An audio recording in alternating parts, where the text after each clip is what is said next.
Omnia Premium Pro gives you the confidence to eliminate dead water on thousands of lakes across the U.S. Exclusively on the Omnia app, use 10 unique data layers containing critical real-time mapping information to see water temperature, water clarity, contours, lake bed hardness, and important weather data all in one place.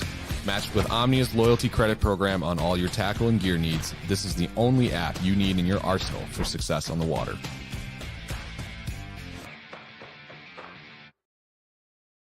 There's a moment when you're faced with a challenge, and just solving the problem isn't good enough, even if that means breaking the rules and shredding apart conventional ways of thinking, all in the name of creating something truly remarkable.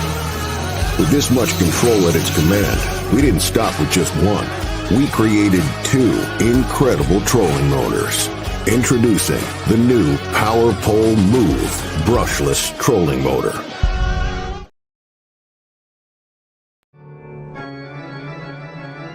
They assemble at night, each one having prepared as diligently as possible for the time given to them before the witching hour, the hour of reckoning, the time when they begin outdoor cartoon television. Stray Casts is on the air.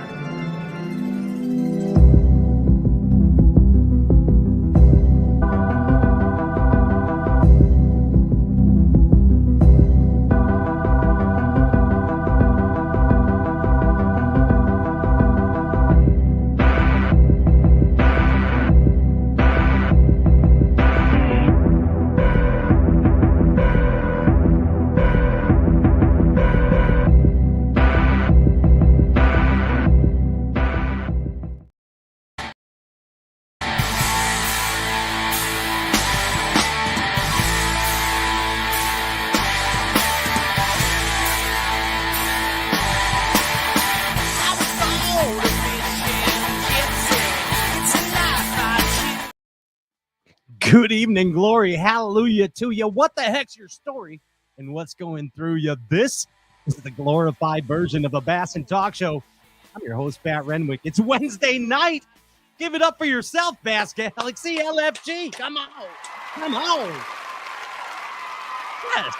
There's a lot of words in a short period of time. Give it up yourself. Give it up yourself and lively up yourself, just like this guy, Chicago's premier Southside smallmouth guide. He's a skateboarder, he's a drummer, and he's also my sidekick on this show, the one and only, and a jig maker, Ryan Pop Cornelius Whitaker. Yes, that's him. That's Ryan Whitaker. There he is. Hey. It's right here. How's it going? It's going great, Ryan. We're back. We were off last week. It's been a little time. I was at 10 Killer. You were doing stuff with the bar stools. Yes. Barstool Sporting. Yes, sir. Yeah, you fell off the bar stool. Fell off the bar stool. And you did a dang good job of recovering. Good job, Ryan. Thanks. But here, the guide service is doing well. Congratulations, Ryan. I mean, you are booked solid. Yeah. It's and, been wild. And again, if they want to find out more, how do they do that, Popcorn? ChicagoBassFishing.com. ChicagoBassFishing.com. How easy is that? Hey, speaking of not easy, it's not easy to win a Bassmaster Elite Series event. Nope. And our guest coming on tonight, he's won two of them. The one and only Wes Logan returns to the Straight Cast Show 2 nights. Yes. Classic catch. Wes is awesome. I love talking to Wes in the bag line. He's one of my favorites. He's just he's got a great attitude, and we'll hear more about that. We'll hear more about that. He shares a lot of commonalities with many of the champions that we have on this show. 10 seasons, Ryan. You believe this? I still pinch myself. Give me two commonalities. Between champions? Yeah. Funny feelings and funny feelings. Okay. Pretty That's much. two. Yeah. That's what it is. Hey, producing the heck out of this deal. He's a ginger ninja, and he's the best dang producer in Bass and Talk Show history. He's the one and only Andrew Ellenberger. He's a disco cosmonaut. What's up, yes, Pat? Andy. I just rebranded. I rebranded you as a disco cosmonaut, Andy. He's also not me. Just to clear all that up, because I've been feeling weird about that because so many people think that I'm the Ginger Ninja. Oh, and then I always clap for you, Andy, and then people think I'm clapping for myself. Yeah, it's weird. So I just want to clear all that up. Right. When I'm on the Elite Series, I'm not too, a ninja. I have to clarify that also, gentlemen. So I think we need to make a meme. Can you make a meme, please, Andy? Yeah, we'll figure something out. Distinguish between you and popcorn. I don't know what the heck. Get Mr. Heat Miser and then Popcorn Alias. I mean, it's pretty close. We wanted could to be be family. It's a close. But they always ask how the Ginger Ninja is. Whenever they don't ask how I'm doing. You just don't know who they're talking about. I just say they're great. They are great. They are doing well.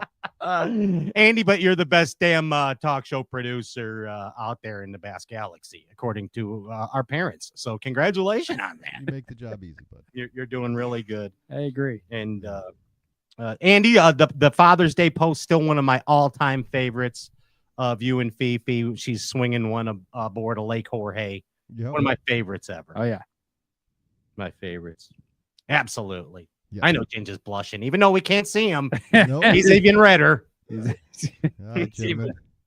Have a good show. Hey, there you go. See how he gets out like that? See how he does that? He don't want nothing to do with any of this. Hey, you know who wants something to do with all this? He's your rock and shoal fantasy. That's right, J.R. Ewing. Oh, that's right. He's running the chat board tonight. And the fun thing about the Straycast chat board, in case you do not know, you can win things there. And also ask your favorite professionals questions. So pile in the questions for JR Rock and Shoal Fantasy, and we'll get some to Wes Logan. And also, there are 3 like and share prizes tonight. Like and share the live Facebook feed. First off, do it now. Then do it again, and then do it again. Take it off private so we can put you in the randomizer at the end, and you got a chance to win this deal. First prize, Tin Cup Whiskey box of fun to the door. You know who won when you were gone? Popcorn Schlapper actually won. He won? He won in the randomizer. It was pretty funny. Yes. That's the first like and share. Tin Cup Whiskey box of fun to your door. Like and share the live Facebook feed. Next deal going on is a pair of the Milliken Frame Rose Lens Waterland sunglasses worn by Wes Logan at his 10 killer victory right there. That's the second like and share prize. Okay, things are heating up. Now get this. Third like and share prize is the champion pack from Wes Logan himself. It is the baits that he used to win the 10 killer event. Like and share the live Facebook feed and your chance, 3 chances getting in on to that win. one. Yeah, get in on that popcorn. Like I said, Schlapper won last time. You like and share the deal. You got a chance too. Winner picked at the end. Stick around. Hey, you know who's been sticking around? Who's that? Thrown at the wall and see if it sticks. You know what I mean? It's the one and only Whiskey Gypsy. Aha. Can't wait to see where he is. Where is he? Where is that Gypsy? I'm guessing restaurant. He's at a restaurant or he's at the Taste of Italy. I don't know. I hear David Lee Roth still, but I don't. He left. He was there. Hold on. Wait, fully left? Are you left. kidding me? Yeah, something happened. Something happened to this deal. Well, for those that don't know, every week on this show, if you wait, hold on. Okay, never mind. Every week on this show, we have a Tin Cup Whiskey word of the week. And when you hear that word, you take a little sippy of the Tin Cup Mountain Whiskey official brown liquor of Bassin. Yeah. And we want to remind you, when you're sipping, please sip passionately yet responsibly. Or responsibly yet passionately? Is that at the same time? Either or, vice or versa. Passion with there he responsibility. is. What is this? Here's Luke Foley. He's actually he's at his parole officers with a glass of whiskey in his hand. How you guys doing? Okay, you had to check in with your parole guy this afternoon. I appreciate your dedication to the show too, sir. Well, they say I get one phone call. Yeah, he's like Julian on Trailer Park Boys. He's always got his glass of right there with you. Foley, great to have you back here. We were off last week in as you know, we just clued in the audience the Tin Cup Whiskey word of the week. When they hear that, they take a little sip of the Tin Cup Mountain Whiskey, or it could be an ice cold Coca-Cola or a steaming hot black coffee like I'm drinking right now. You're crazy. I'm wild tonight. It's hot. Yeah. It is. Well, this is a migrant worker trick that I learned from a migrant worker that I don't know. Is that right? Yeah. If you drink hot beverages on a hot day, it keeps your body regulated. Actually, Big Dan told me that. You know Dan. I know Dan. Yeah. Yeah, not Dan O'Neill. But Big Dan. You know. Makes no sense. Andy, you know Dan. Bass and Dan.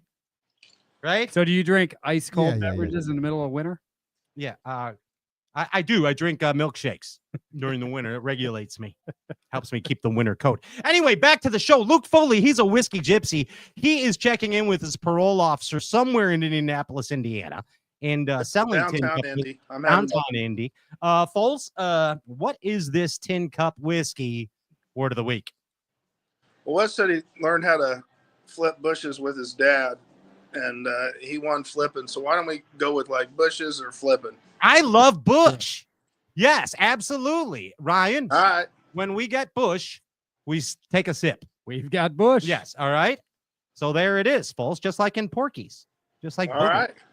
That's Revenge of the Nerds. Revenge of the Nerds, but yeah, same deal. Yeah. Same show, but different deal. All right, so if you hear the word bush or bushes or flipping or therefore a derivative of those words, take a sip of your favorite beverage of choice. And Foles, guess what? Yeah. You may got in late to this party, but like and share the live Facebook feed. Of course, the tin cup box of goodness to the door. Also, Foley, you get the Wes Logan Championship pack. You want that, or the Waterland Milliken Frame Rose Lens glasses. What do you think about all that? It sounds like a good night to win some fun stuff, huh? Hey, Foley, you know what? Yeah, absolutely. You know what's been effective these days? What's that? Big worm flipping. You heard about that? What worm flipping? Big worm flipping. That's what BWF means? Yeah, yeah, like BBC is big bait concept. Yeah. BWF, big worm flipping. That's right. So big worm flipping, you know that Berkeley Maxcent Magnum hitworm, boys? I love that. I do. All right, like the new deal is kind of flip dogging it on like a 3/16 or a quarter on that like 4/0 Fusion 19 or that Aaron straight shank. Let's change the subject. Oh, sorry, Ryan. It doesn't work on an eco either. And also don't overlook the power bait Lizzie. The old I'm back on the lizard. Yeah. I'm back on the lizard, boys. Who's throwing the lizard? Moi. Right there. And Matt Robertson. There he is. Yeah. He's throwing the lizard. And Drew Cook. Drew Cook likes a lizard. Yeah. So yeah, hey, don't overlook that deal right there. Foley, also don't forget Impulse lithium batteries. Like just sweeping the board. Wes is an Impulse guy too. He don't skip a beat. I mean, we're just sweeping the board, Team Impulse this year, right? Come on. Impulsive. ImpulseLithium.com. Check out the tournament reward program. Besides the amazing batteries. 500 bones. And Bill Weidler and Darlene Weidler hand assemble every battery. They have a shop in Lithuania where they sweat profusely and make every battery and bring it to us here in the States and deliver it to every bass fisherman. Check them out, ImpulseLithium.com. Ryan, are you mad? Are you mad? I'm mad like Mad Science Print Lab. Mad Science Print Lab. That is the spot. See our old radio days just come right back, Ryan. Mad Science Print Lab is becoming quickly the newfound hub for printing, embroidering, tournament jerseys, shirts, whatever. I'm saying it. All I'm your saying printing it. needs. I'm saying it. I'm saying it. Yeah. Tell me more. Oh, they'll print anything you want printed. I went in there yesterday. They made me some hats on the spot. Awesome stuff. They're anglers. It says "I love Luke Foley" on his hat. That's you right. can't see it. You can't read that, but and there's a jig. How appropriate. Yeah. I love. Yes. They specialize in the small, mid-sized businesses, even up to your larger businesses. But you focus on your business, they'll take care of your printing. Hey, I like it. Yeah. Focus on the business. They take care of the printing. That's right.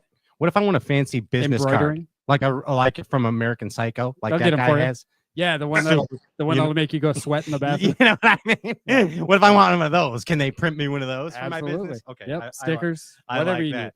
need. Hey, speaking of throwing at the wall and seeing if it sticks, this is the second year coming up of the Southshore Big Bass Bonanza Palooza Derby. Yeah. What's South it Shore Bass Open. South Shore Bass Open. SSBO. Foley, you better get out here. It's $10,000, 30 boats guaranteed, 10K. It's gonna in the region. It's gonna be. Remember Jaws, 50th anniversary of Jaws, by the way. So it's 10K guaranteed up to 30. Up to Over 30. 30, it's going up. It's going up. So as long anywhere up to 30 is gonna be 10K.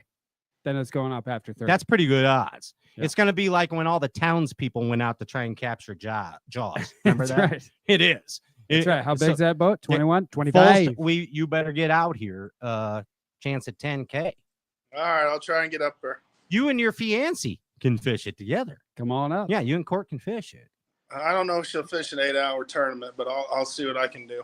There You would can be check in early. if it wasn't on practice day of the elites, the next day wasn't practice day. You could have elites here that would cherry pick and put 10K in there. I'm hoping that happens next year. But check it out. That's Southshore Bass Open.com. Is that what it is? South Shore Bass Open. If you Google that, you'll get all the information. Also, Andy has the commercial he's going to be playing. And those boys will be on the show soon enough, right? Yeah. There it is. Hey, I think we did it all, folks, right?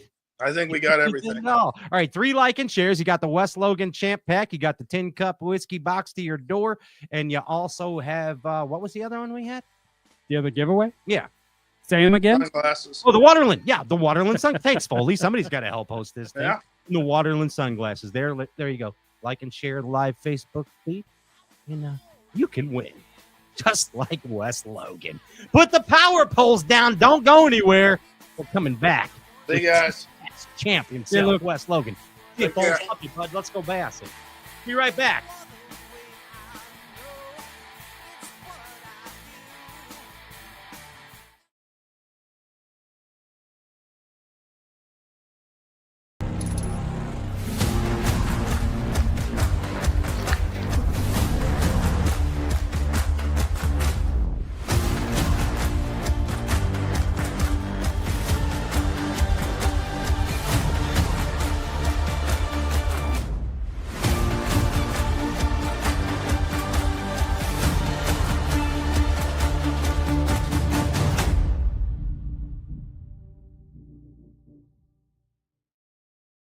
This is the mountain, and this is mountain whiskey.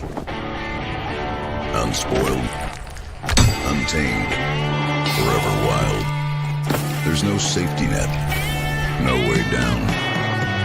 Up here, it's just man, and the mountain, and his tin cup. Tin Cup Whiskey. Mountain whiskey.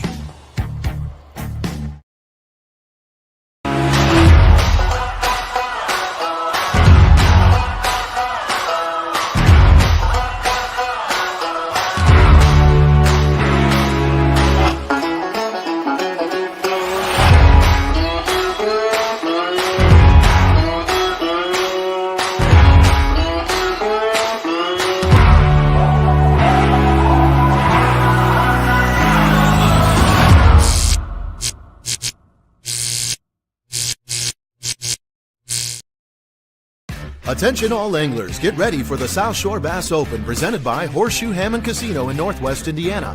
On August 2nd and 3rd, compete in this team bass fishing tournament on Lake Michigan with a guaranteed first place prize of $10,000. Bring the whole family to the Hammond Marina for a day of fun and games with a DJ, food vendors, cash bar, boat and tackle vendors, and live weigh-ins daily. Participating teams race to bring in their best 5 fish limit each day. Don't get left on the shore. Visit SouthshoreBass.com to register.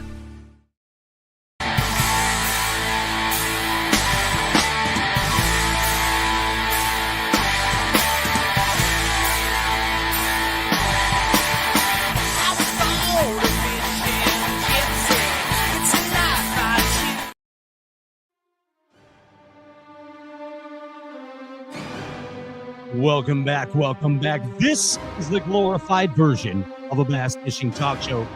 Please make no mistakes about it. We're going to need an area here. Please clear here. We need two-time Bassmaster Elite Series champion playthrough. Two-time Bassmaster Elite Series champion. Clear the air. Ladies and gentlemen, yes. it's the one and only Give it up. Two-time Bassmaster Elite Series champion. Bass Galaxy, it's Wes Logan. Yes. There he is. What's up? What's up? How you doing, Wes? I'm good, man. How are y'all? Look at Good, you. good. Look at you. Just planted between Hey, a goalpost of goodness right there. got a pair of them back there now. Ray Scott would be so proud of you. Symmetry looks good. Look at that, how you got that set up. Wes Logan, you are awesome, dude. Let me just tell you that. Congratulations on man, I'm just going to say a well-deserved victory and a well-needed victory for the Bass Galaxy. Congratulations, Wes. You're awesome. I appreciate it, man. I will say I can't take credit for the setup. It was a lot more my wife than me, because if it was me, I'd probably be in a truck somewhere just with a camera phone. But so shout out to her. But yeah, it was I don't know if it was a much needed victory for everybody, but it definitely was for me and my family for sure. Well, I titled this episode right now. I just titled it the Thrill of Victory, Screw the Agony of Defeat episode. Okay? Sounds good to me. Yeah, I mean, because we are just going to accentuate the positive, because here's what I got to tell you, how I feel about you, Wes Logan, and how I'm sure many people in the Bass Galaxy share this, including Ryan Whitaker over there and the whole staff here at Straight Cast. But you are an example of keeping your chin up. You are an example of keeping your head down and running the ball. You are an example of perseverance in one of the hardest occupations known to man. And you've been through some agony, okay? You've been through a little bit. But, man, you persevere. And congratulations on that, Wes. Congratulations. That's not an easy thing to do. We've seen people crumble, haven't we? Yeah, and I don't really know anything else. Like I don't know to like roll over and give up. Like that was definitely not instilled in me. So I don't know if it's stubbornness or dumbness or what, or a little bit of both. But I'm not wired that way. Like from the boat wreck to you go out there and not catch them in a tournament, or just everything else. Like you just get back up. If you're not dead, get back up. Like exactly. I mean, that's what I got taught in high school, like from my dad and my football coaches. Like, dude, if you're not dead, you get off that field. I was like, well, yes, sir. So it's kind of the mindset I've had, kind of going at everything in life. So, well, speaking of football, ladies and gentlemen, we bring to you Nick Saban right now. Oh, no, just kidding. Just kidding. Sorry, Wes, didn't need it. Sorry, but we do have special guests later, though, but not Nick Saban. Oh, that's pretty good. I was like, I wonder who the hell he's got on there now. Hey, before we get into this deal, I want to flash back a little, and I got to be honest with you. I know we had you on the show from your last victory, but I couldn't remember much of it, so I went and peeked back, and now I know why I don't remember of it. We were in Minnesota. It was me, Fighter, and Robertson, and we interviewed you and Latuso. Live from Omnia Fishing or something. I remember doing it, and I remember Fighter and Matt being on there, but that's about the last thing I remember. Like I don't remember any of it. I turned it on. It's literally like I keep skipping ahead. It's just all of us laughing for literally 40 minutes straight. Yeah, there was no information, just laughing. That sounds right. Yeah, that's so today we're gonna get to know you a little more, Wes Logan, selfishly for us here in the Straight Cast studios, as well as everyone else in the Bass Galaxy. And well, again, I would like to say congratulations to you and your wife and your whole family. I know, again, that this victory is super important and super hard to accomplish, man. So with you sitting with one on each shoulder, yeah, that's a big deal. It's a big deal. Let's do a little timelining, okay, Wes Logan? All right. Oh, and for those just tuning in, we got to remind everybody, like and share the live Facebook feed. Wes is giving away a champion pack, and that's got what, some Zoom baits. What's in that deal? Yeah, we'll have basically the setup that I won on. It'll have the Art Randall Tharp series 1/2 ounce flipping jigs, the same color that I used, some Zoom super chunks, the same chunks that I used, and then what I actually caught the 5-pounder on the last day. I'm gonna throw in some some Z-Hog Juniors from Zoom. It's kind of a little sneaky flipping bait. I hate to let it out there, but for your show, I'll let somebody have some of them. Okay, we'll talk about that a little later. We're going to talk about it. I like it too. And also, you can win this, Wes. Like and share the live Facebook feed, and you can win a tin cup box of goodness. That's what I'm talking about. To your Pat Snapper won the last show. Like, it's on a randomizer, and Patty won. And he's he's texting me like, "Did you send it yet, man? Did they send it? Did they send it, dude?" You know, Pat's like, "I'm going to the cabin. We need to." We got you, Pat. We got you. Gotta have it. And guess what? Wes Logan, us here at Straycast, and the amazing people at Waterland are giving away a pair of the new rose-colored glasses that Wes wore at the 10 Killer Derb, and that was the Milliken frame. So again, like and share the live Facebook feed. 3 chances to win. Let's go through a little Wes Logan timeline here. Okay. Everybody buckle up. Yeah. Well, I'm gonna take you on a bumpy ride. I mean, but bassing ain't easy. You know what I mean? Just like pimping, bassing ain't easy. Hey, everybody know. I'm gonna take you back to July 17th, 2010. You know what that is? Think about it. July 17th. 2010. So that's 15 years ago. Yeah, I was a junior, it's either a sophomore or a junior in high school. That's about all I can tell you. Okay. And you fished a derb. You fished a summer derb. Okay. July 17th. You did. I'm going way back. You're a young. Was it a BFL? It was a BFL. Yeah. Yes, sir. And did I finish like 10th or 11th or something? Actually, you let's see. What do we got here? Or did I win? I won. No, you didn't. You didn't win. But we got here. Oh, you came in 12th. Yeah. You came in 12th, and you won $360. Yeah, I can actually remember that now that I didn't realize it was that early in the 2000s. But I'd actually signed up for that deal as a co-angler, and me and the guy drew boat on boat, and I didn't have a boat, and my dad was fishing it. Out of our boat, like, because that's the only boat we had. So I actually borrowed a boat from one of our family friends. It probably wasn't the best boat, but I mean, it had a trolling motor and a motor.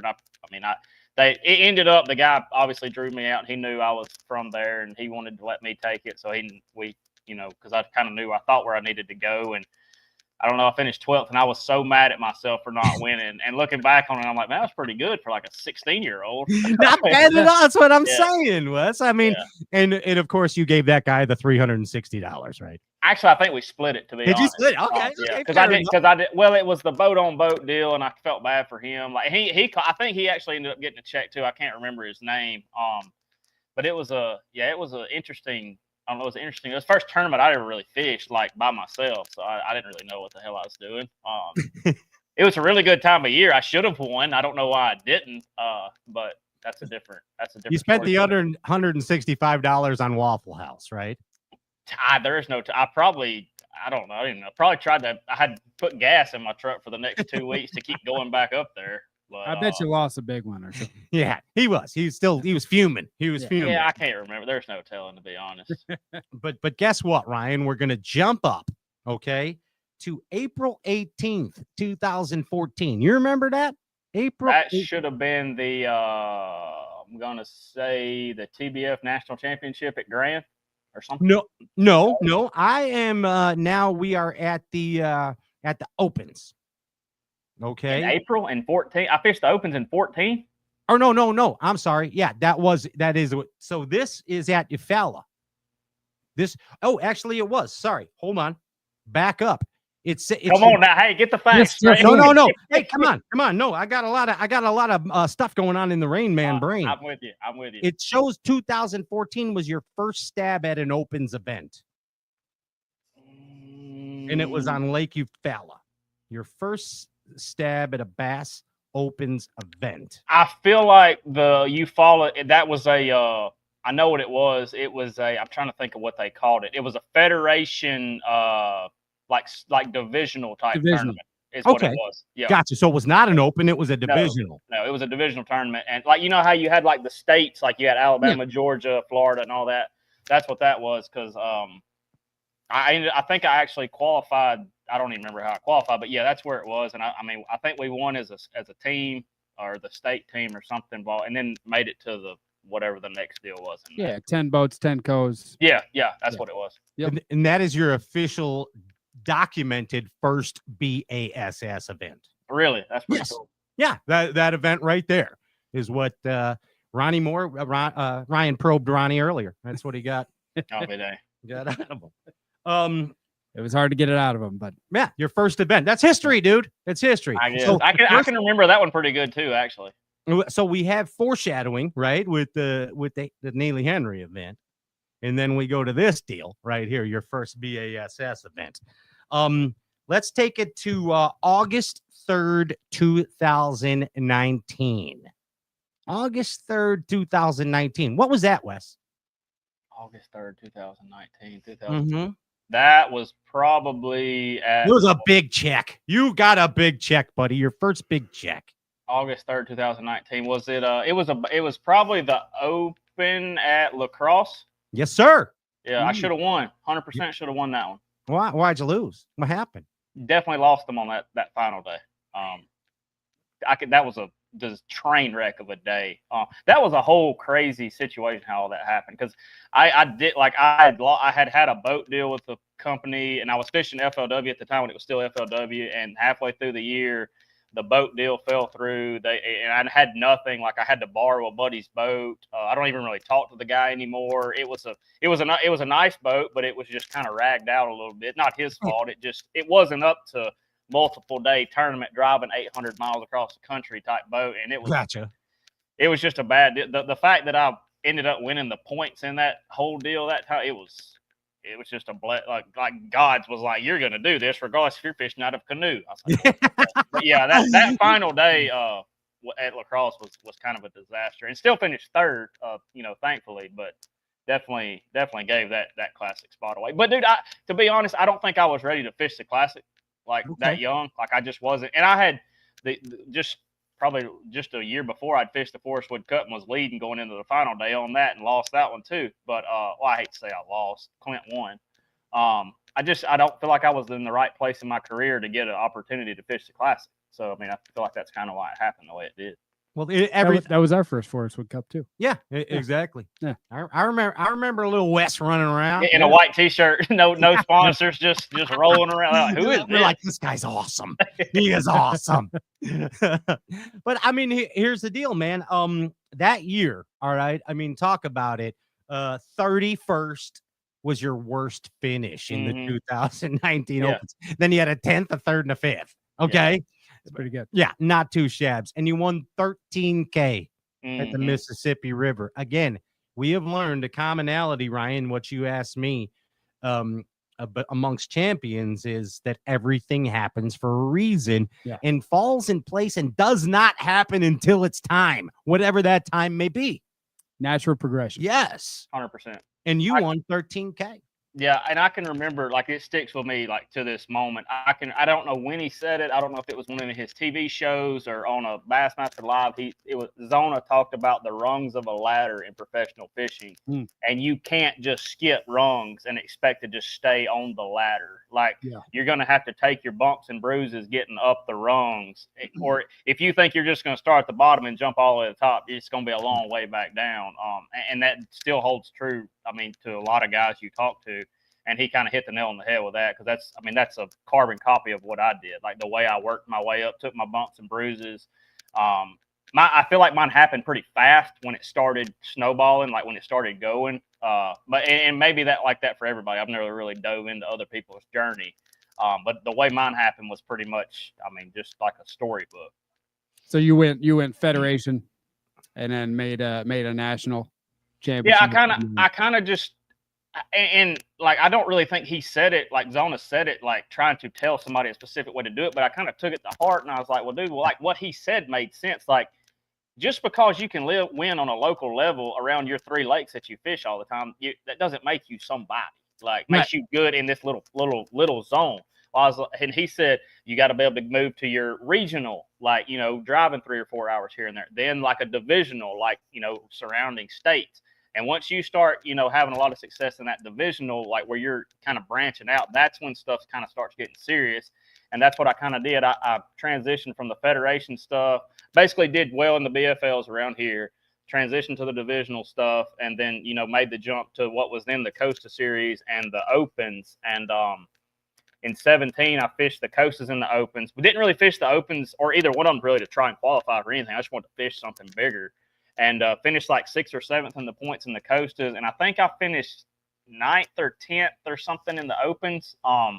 Didn't realize that I'd even I didn't really, like I said, wasn't even trying to get to the elites. But at that point in time, I think the top 7 got a automatic bid to the FLW Tour if you didn't buy the Ranger, like with that kind of get in type deal. Right. So I took that opportunity, and it was a good, fishing over there was really cool. Like, I really liked it. Was fishing around a bunch of guys that, are really good fishermen, obviously. But yeah, that's kind of how I went about it. And then the following year in 19, so my rookie year on the tour was in 18. And then in 19, they brought back in the Opens the win and you make the classic. I can remember standing at my boat garage with my dad, and I'm like, man, I'd like to fish these. Like, just, who gets to go to the classic? Like, they brought the classic back, and there's only 2 divisions. You get to fish 4 tournaments. Like, heck, and one of them's coming to Smith Lake here at the house. The only way I got in was him being my co-owner, is basically what I'm getting at. We were talking about, he was like, well, I'll sign up with you, and travel with you and do all that. Again, awesome. Still never thinking about the elites. But I don't want to get too far into the story if y'all want to. Right. No, and you're right there. Rolling. No, you're right there. Okay, so you qualified for the elites, all right? 2020. Yep. And what a weird year of the elites, right? Yeah. So okay. First off, there's that 2019 transition we had. Now here's 2020. You come on, I think it was the St. John's River was the first event. It was. And you came out with a decent showing. Was it 30 something? All right. I think 31st or 32nd. Okay. And then boom, now the Elite Series is on hold, right? Yeah, for like 2 or 3 months. Heck, I think it was 3 or 4 months, honestly. Yeah. It was a weird deal, but because I didn't really have a job. Like I would help before I made it, like I was helping my uncle build houses, and dig ditches and run trim and this and that, whatever I had to do, pour concrete, make concrete forms. So I was helping him, because he needed some help. And so it kind of just went back to my old, I'm going to fish at once, every 3 months is kind of what it felt like. But, we got back rolling in June down at Eufaula. And I think I had another I know I did. I made another cut, finished in the 30s again. And I kind of not an over, because I'm not a very overconfident person, but I was just like, man, I just show up and catch them. Like not that it was easy, but heck, I'm 2 tournaments in, I'm 15th or 20th in the points. Like, this is just going to keep rolling from the Opens and FLW. Just go out there and do my deal, and it'll be what it'll be. And then, kind of reality set in, and, I had a couple tough goes, and we went up north. I knew the northern, because I'd never been up north. I went to La Crosse to fish one of those Opens, but I'd never smallmouth fished at all, except for one tournament at FLW, and it was a whole different deal. There was no live scope at all then. And those northern swings kind of hit hard. Kind of took my lumps on that, and I think if I had to go back and look at it my rookie year, I think I ended up missing the classic by 1 spot or 2 places, maybe just a couple points or something. Yeah, you had 1 bomb of a derb too, and I think that's what really hurt you. It was at Santee Cooper. I remember I zeroed the first day. And I actually came off I was almost won Gunnersville when Frank Talley won on the final day, and we rolled right into Santee, and I basically lay an egg, and I don't know, I had a lot of stuff going on that week. I can remember that 2-week period really, because I was at the highest of highs, I almost won an elite event, flipping cool shit, and then roll there, and I had a really good practice, and just a lot of stuff got in my head, and but it is what it is. But yeah, missed the classic on that one. But one weird thing about going back to that Open in 19, fished the Toledo Bend one, had a okay finish, go to Smith, finish top 10, rolled to lacrosse. Still haven't even looked at the points. Like, ain't even thought about it. Like, not even Really? whatever. No, I swear. Like, You're just out Durban I'm just fishing, man. Like, I'm not in a planning white on. T-shirt. I'm just working. Like, I'm working and I'm fishing. Like, I'm just in one of them mindsets. Like, I'm not really thinking about it. And then I go out there in the first day of lacrosse, dude. I can remember I run to this bank. I was flipping and I put my trolling motor down and I pitched out there. And when my jig hit the water, a 5-pounder ate it. Oh yes, at lacrosse, like it rolled That's a all, big one, and I flipped, like boat flipped it. I was like, that's a 5-pounder. I ain't seen one all week. I put live well, and dude, it was just on from right then. But I obviously I weigh in, I'm leading, and my phone is blowing up when I get back to the Airbnb, and they're like, dude, you're leading the points, blah blah blah blah blah. I'm like, what are you even talking about? Like, I get on there and get to looking, I'm like, dude, there's a realistic chance I can make the Elite Series, and that's when it started getting a little serious. I was like, all right, I need to buckle down a little bit now. Like, this is actually tighten up, son. Yeah, and then, you know, with all that happening, you're thinking about making the elites. I'm still fishing FLW. You talked about the split was coming. Everybody was talking about it. I'm like, man, I don't really want to go fish over there. Like, that's not my style. Like, catching as many as you can. Nothing against MLF or anything like that. I just didn't want to be over there. Like, I wanted to fish for 5. I wanted to do my deal. And I was like, man, if I don't qualify, I'm not going to go back and fish like the beef. I'm not going to stay over there. So I'm just going to go back to work and figure something out. You made the right choice. Well, it wasn't me. Like, they kept biting, so I kept catching them. Dude, I mean, amazing. Fish made the choice for you. Yeah, and then they really did. They, like our buddy Fighter says, catching fish fixes everything. And it really does. It really does. In this game, it does. Yeah, for sure. It doesn't matter who you are, I think. Yeah. So here's catch a fish. Here's a big date. Let's jump ahead on the timeline. May 10th, and that's Mama's Day, 2021. What's that day? I know that one. What's that day? That was the winning day or one of the days at Neely Henry. I think I don't even remember. I don't remember if we finished on a Sunday or Monday, but it was right there at Mother's Day. The tournament was on Mother's Day, and yeah, that's when it, like, you know, you kind of had that solidity. I guess that would be the right word. Like, solidified. Like, hey, I literally just won a blue trophy. There's guys that have done this for years and years and never even had one. So. And it didn't come easy. I felt like going into that tournament, it was going to be a lot easier than it was. I truthfully didn't know how I was going to catch them, just because we had a weird weather week that week. Like, everybody, if you watched it, like, the lower end gets like 4 feet lower. The upper end will be flooded. Like, it's a weird river system right there because we have a 90-degree bend in the river. But I just knew I needed to get out there, and like day one of the tournament, I felt like I could just figure it out every day, just because I have been up there so many times. My parents took me up there. My pawpaw took me up there when I was little. I couldn't even drive, but in Alabama, you only have to be 12 years old to operate a boat. Well, they would take me with a boat and come back and get me later in the day. And I love it.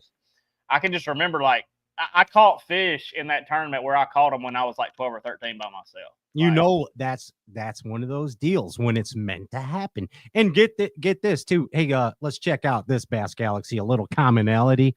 Oh, the water was rising at that event. Yeah. Go figure. Go figure. Just like another place that you do well at. So, I mean, that victory. Again, let's just say, you know, I remember talking to you about this, Wes. I think it solidified things for you in your abilities, your confidence in your own ability. Does that make sense? Yeah, for sure.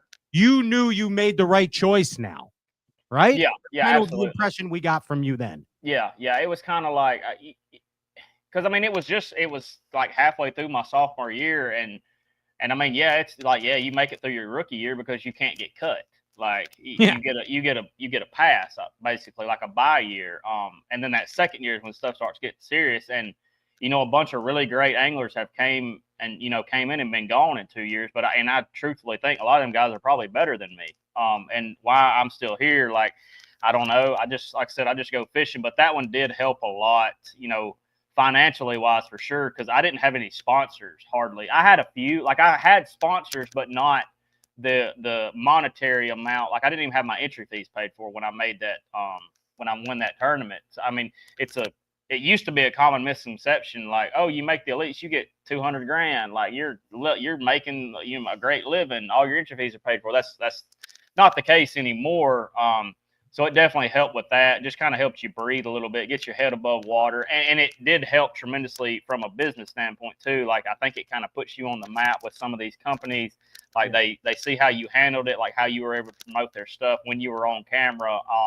And it kind of just makes it opens up the door for more relationships also. So I mean, it was a huge deal. Like obviously probably one of the biggest blessings in my life is to win that tournament, especially there. Like as much as it means to me, like the people that have taken me up there and showed me everything they've learned, it's incredible. I mean, going way back to that 2010 event. Yeah, literally. Yep. It's full circle, Mr. Logan. It is. That's what the deal is. And again, that is what we call part of the thrill of victory in this game called bass fishing. But I got to jump up to this next date here, and it's August 12th, 2024. Do you remember what that date was, Mr. Oh, I Logan? remember. I can assure you I remember. I don't remember much after it happened for a couple of days, but I do remember that date very well. Yeah, it was the boat wreck. Yeah, I don't know. I don't know why I'm still sitting here talking to you, dude. To be honest with you, you're like a stump. I mean, literally. I don't know if that's a good thing or a bad thing. No, I mean, I think like Caleb Summerall, he's another stump. I mean, you're just a smaller size stump. You know what I mean? You're like a cypress knee. The thing about when Caleb hits something, it hurts whatever he hit. When it hits me, I hurt way worse. You're more like a cypress knee. Yeah, he's a full size cypress that's stump. exactly right. But hey, man, I mean, all kidding aside, dude, you are very lucky to be alive. And let me back up a minute. And I just want to tell about knucklehead me at this situation. This is my first behind the tank show ever. Was that the first one? The first one. And then here God. comes one of my buds, and I'm really happy to see Wes, and I go right on his back. How you doing, Wes? Good to see you. And you're like, oh, and I'm like, oh yeah, that's fun. You know, like, no, dude, I just got in. I'm like, what? I'm like, oh no. Yeah. And okay, back it up. Tell the story, Wes. You're cruising down Champlain. You don't know what happened, right? Yeah, I still don't know to this day. It was the second day of the tournament. We had a day postponed the day before. It was actually a Saturday because of basically a tropical storm came through there, and it was pretty gnarly. It was wicked. And I started on my first place, a place I thought I could catch a limit of some decent ones, and I basically had 4 for like, I don't know, 14, 13 something. Not great, but, a decent start. Had 1 4-pounder. And I was running from, if you're familiar with Champlain, I'm sure a lot of people that watch this are, running from, basically I was right above where the ferry crosses on the New York side, and I was running towards the gut. I think it would be the gut. I was basically dead middle of the New York side on the lake, and I'm running through these waves, and most everybody's seen the video, and they think I'm going like 80 mile an hour. For one thing, a skeeter boat has never gone 80 mile an hour on the water, maybe behind a Tundra, but that's about it. For full disclosure, I really think I was probably running 50 to 55. And the problem was the waves weren't huge, but they were just big enough you couldn't like ride them. I remember I was out there that day. And not beat you up. Like it was better to get like on top of them and just bounce over them. Let me give you an example of this day. So I'm with Hackney that day out on the water. And Hackney's like, these waves are pretty rough, and there's going to be a rogue one. And we're not going to know when it's coming. But when you hear me say roll tide, you know it's coming. That's a true story. Yeah. And that's what Hackney did. Next thing you know, we're in the air. Yeah. Roll tide. But anyway, back to you, Wes. So yeah, I'm rolling across there, and like I'm bouncing off the waves, and all of a sudden I hit one of them, and I've watched the video 1,000 times. Like the wave doesn't look any bigger to me. And I really think, I mean, from what everybody said and the way the impacts look and all that, like on all the stuff, like floating or not floating, it would have been submerged, like the smaller docks that everybody has up north with the little platforms, that have the wheels on it for when it freezes, they can pull it out. Well, we think that it broke loose at the bank with all the, the big waves that day before, because there actually was 2 of them saw that day in that general area. And I mean, it was just a bad deal. Like it looks like I basically ramp up it. It's hard, like nobody will ever know because of the way the camera angle was. I feel like the motor was gone when I went in the air. just because the way the boat hit and spun so fast. Like I just don't feel like the motor was connected when that happened. And like I said, the motor was off. It slings me, you know, it makes a hard right. It slings me to the other side of the boat, bust my head open. I crack a couple ribs on like kind of inside of the gunnel. It ended up tearing some stuff in my left wrist, I guess, where I tried to like hold the steering wheel. I don't know. I can remember stuff. Like I remember details of it, like what I was needing to do. Like I was looking for rags. I was, you know, holding them on my head, making sure. I was making sure my fish were okay for one. And then I was trying to get my phone, like, you know, call Lisa, call Riley, or get Riley to tell everybody what's going on. Talk to Lisa, talk to Chris, kind of see what we need to do from here on out. Like I was pretty calm. Like I wasn't like, I was shook up, obviously, like I had a headache. But I just kind of remember I was like, all right, this is what I need to do. I got to get a boat out here. I got to get somebody with a boat, get me out here, figure out what to do from there, and obviously stop my head from bleeding. Because I mean, I could remember, like, for some reason that morning I told Riley to get me a bunch of towels out of my truck. Like, and I don't know why. It's like a God thing. Like for some reason while I was back, I said, hey, grab me that whole bag of towels. Like in case you know, cleaning off your screen or your glass. I don't know. It's weird. But I ended up going through all of those basically hand towels. But I mean, I would take it off like the cut on my head, and it would just be like squirting out onto the deck of the boat. Not trying to be graphic, but no, please be. What'd you hit your head on? Looking back at it, it looks like I hit it like as soon as the skeeters, it kind of has a sharp drop off to the inside of the boat, and it looks like I actually hit my head 3 different times. Like we've slowed down the video, like I hit it, I hit another wave, and it hits it, and I hit it again. Jeez. And there's a silver in the FXRs. There's a handle, like a silver handle for basically an handle for the co-angler. Yeah. And it looks like that's where my 3 ribs hit, like right up under like your pec muscle. Gosh, Wes, you're bouncing all over that thing. Like a pinball. Oh yeah, it was bad. But one of the most vivid things I can remember is Jackie with Texas Boat World. It's the guy who, he came out there to get me with the owner of Texas Boat World's bass. Jackie's cat. my spirit animal, by the way. He's mine now, I can assure you. Yeah. But I can remember him pulling up and sitting down and him looking up and we're eye to eye, and he was like, "Holy!" I ain't gonna say the word on here. He was like, "Dude, it's way worse than everybody thinks it is." And I'm like, "Well, I didn't want to freak anybody out, but thank God Riley was there, and she had went ahead and called an ambulance. Like I was telling her not to. I was like, we can just bandage it up and we'll go back out there. And thank God she didn't, because it was a lot. You know, it was obviously busted a lot worse than I thought it was.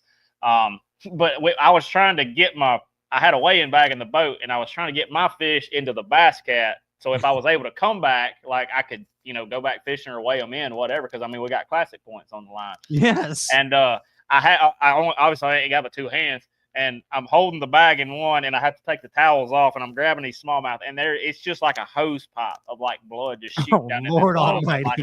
It was crazy. Like Jackie was freaking out. He's like, "Oh my God, dude, there's blood everywhere." I'm like, "Yeah, I know." But in a Japanese accent. That's right. Yes. That's the right thing to say to calm somebody down. Yes, but in Jackie's Japanese, it would sound even crazy. God, it was crazy. But yeah, and I actually ended up driving myself back in. I jumped in the bass cat. He stayed with my boat. I drove myself back. I don't know how I made it in.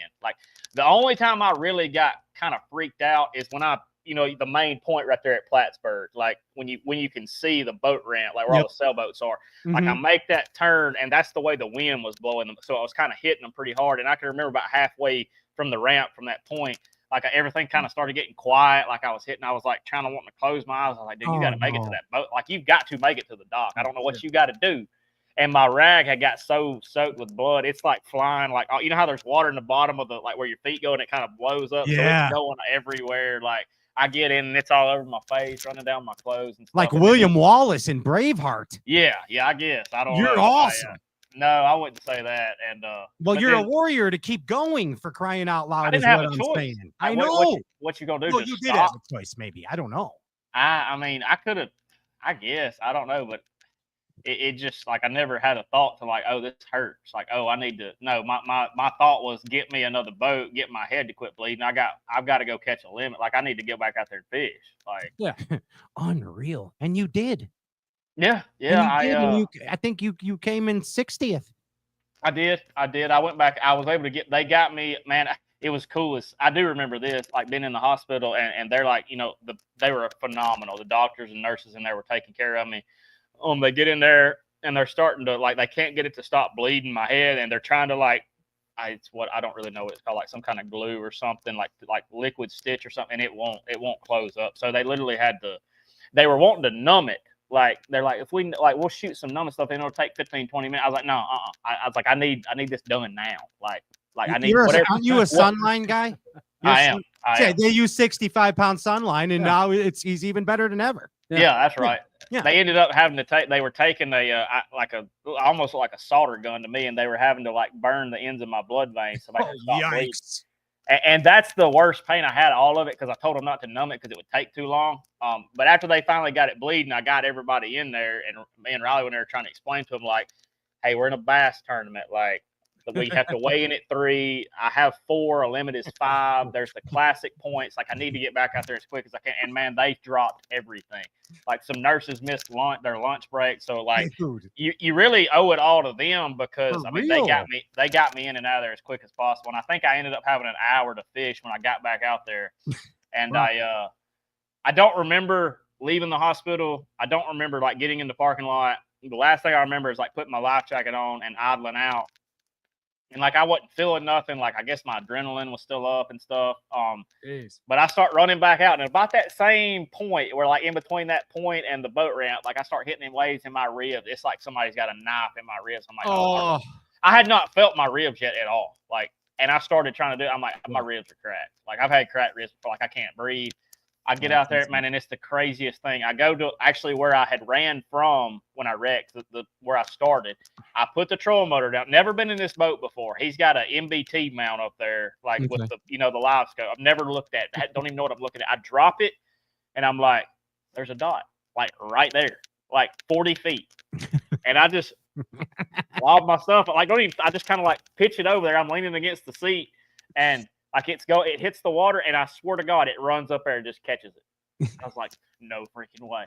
I reeled out and I catch it and I fight it, and it's a 3-pounder, and I literally I just flip it. I like drop shot and everything, just flip it in the boat. Like, don't try and lift it, land it. Why not? Yeah. Well, I can't bend over. Right. What are you gonna do? Like, it's either gonna come off or it's gonna come in the boat one way or the other.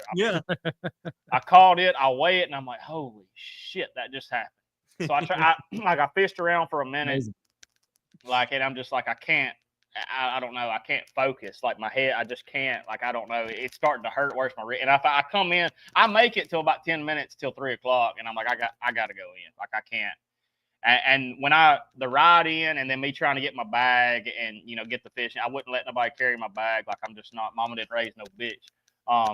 So I'm gonna carry my weighing bag up there, and obviously not a lot of people had known what had happened, and that was probably when it hurt the worst. From there until on into the 2 or 3 weeks after. When Pat slapped you on the back. Yeah, I actually do remember that. I wasn't gonna bring it up, but he didn't know no better. Like I didn't. I was happy to see you. Yeah. I didn't know what happened at the time, for crying out loud. But I'll tell you what, I'm happy that you got through that. I'm happy that you persevered. Came in 60th place and cashed a check too. It's amazing. And it brought you to Father's Day. Yeah. June 15th, 2025. What an amazing 2 weeks ago? Yeah. 2 weeks ago already. I mean, what an amazing victory. What a tournament. Like it was awesome. Like, I mean, just a perfect bass fishing derby. It's like if you were a 10-year-old reading Bassmaster, you couldn't create a better tournament. You know what I mean? Yeah. And nobody saw it coming. I think that's what was great about it. Like, because all the uncertainty with the water, we had never been there. And then, we had, but they had in 19, but there was only 70 boats. So you didn't know how it was going to fish. Yeah. And they were obviously there in September. I don't think it really showcased how many bass were in the lake. Like that tournament. Boy, this one did. Like, it is slap full of them. Man, yeah. And I mean, and it's like, for any, I guess, do we have to call it traditional bass fishermen now? Please don't. It's just fishing, man. It is just bassing. You're right. But I'll tell you, man, when I see flooded bushes in the water, I get excited. I get excited. I mean, that's a deal. You know what I mean? Yeah, it's like, I get excited over MILF in flooded bushes. Yeah. Yes. Yeah, I was about to say, I was going to say, if you didn't, I said there's two things that when I see it, I'm like, I've got a chance to win. And that's matted up grass, whether it be hydrilla, milfoil, whatever, coontail, anything matted where I can daub a weight in it, or flipping bushes. It's basically the same concept. Yeah. It's just, two different types of cover. But I just feel like I've got a little bit of an advantage. And it may just be a little bit of, I don't want to call it like a swagger or something. I just know what I'm looking for. And if I find it, I know what can happen. Yeah, you just know there's one in there. Yeah. Exactly. I mean, well, I feel like if we put 10 guys in a row and we all going to flip bushes, like I'm going to outfish them doing it. I love that. I love that confidence right there. So we do a thing here on Stray Cast called Victory in a Nutshell. And Bassmaster did an amazing job of covering your victory, as well as Kumar did a great job too. I read his deal on it too. So we know you've been talking tons, and there's that information out there, and we're kind of going to do victory in a nutshell. So it's kind of some bullet points about your wins. But first, before we get into that, let's do some stats. Yeah, Ryan was probing Ronnie Moore earlier. And pinned him down, lunch, probed him for some info, and check out these stats, Wes Logan. You are going to freak out when you hear these stats about yourself. You might not freak out, but however you react. No, I freaked out. Yeah. No, we freak out. No, they're good stats. So, okay. In your Bassmaster career, you fished 67 tournaments. 67 BASS derbs. Yes, sir. Okay, gotcha. That's a lot. That is a lot. For a young man. For a young guy like Wes Logan. Remember when you were the young guy on the tour? 2020? I'm definitely not no more. Yeah. A wily veteran. Yeah. No, seasoned veteran. Not even. 2 wins. 2 wins. Yes. Yeah, 2 wins. 10 top 10s out of 67. That's counting opens. You caught 2,259 pounds of bass. Wait, 2,259 pounds. 67 derbs. 67 derbs. Gotcha. That's a lot of bass. Okay. Yeah. You've earned $567,157. $500,000. No Denny Brower, but I mean, I'm trying to get there. You're getting there. Getting there, Wes Logan. Getting there.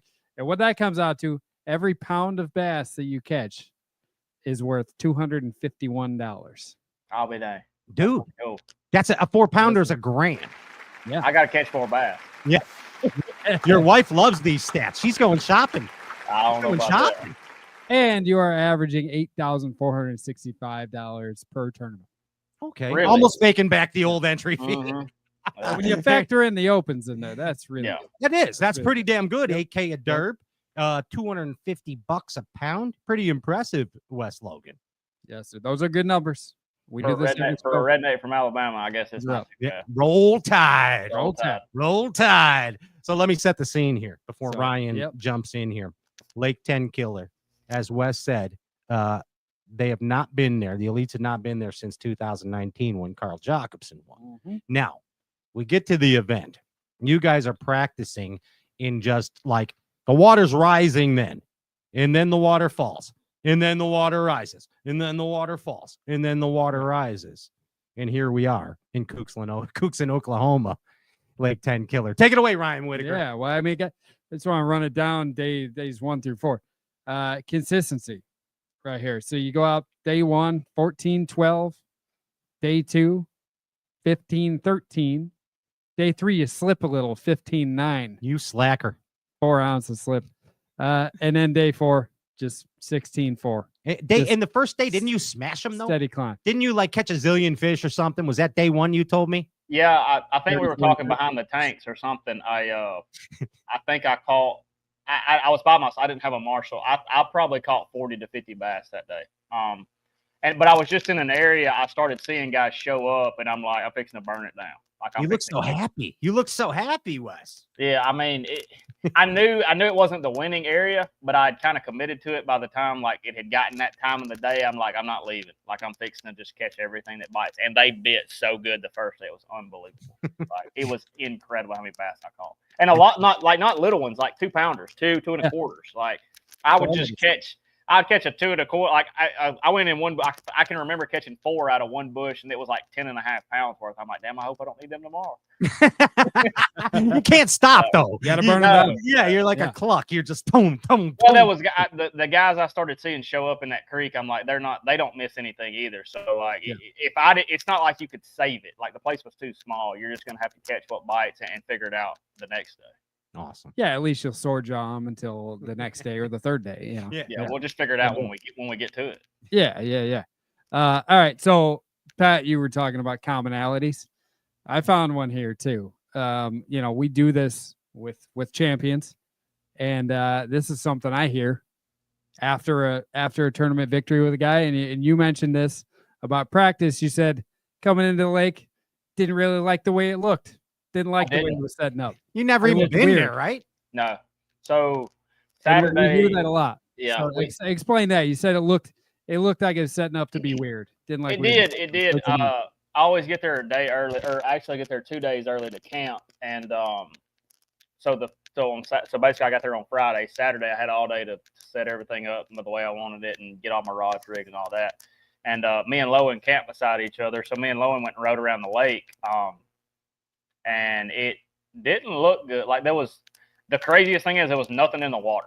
Like the water had been up like 7 or 8 feet and they had dropped it down. It was like 2 foot high. And I mean, like the little bit you could see from where you could drive to, like there was a few bushes in the water, but like they had like a foot of water on. Like you could see the base of them in that clear water. And I'm like, this isn't going to be like I knew what it could be with, obviously I know it's known, for bush. It's got bushes basically all over the banks. And I'm just like, man, this kind of sucks. Well, Saturday night, it come a torrential flood. And, it just kind of, it started rising. And first at practice, it still was kind of low, like the first half of the day. And you'd check the app and I'm like, it's 3.5 foot high now. And then an hour later, you'd be like, it's 4 foot high now. And then an hour later, it's 4.5. I'm like, this thing is freaking flying. And everything looked different by the end of the day. Yeah. Like where I had been the first couple hours of practice didn't even look like the same place. And, we all kept waiting for it to crest. And then when it was going to start falling, how fast could they suck it out? Because it's such a small place. All they got to do is open the gates to, 12, 13,000 cubic feet. And it'll you would start seeing current way up the river. It would just start sucking it down. And it happened. It happened kind of probably about 1 o'clock the last afternoon of practice. Everything just kind of settled and you could tell they opened the gates, some current started coming around some hard, bends and stuff. And you're like, well, here we go. How far are they going to drop it? Yeah. And it got down.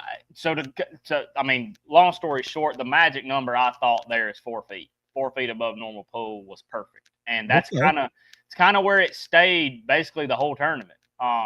It would fluctuate a little bit. I was really worried. I guess it was after day 2.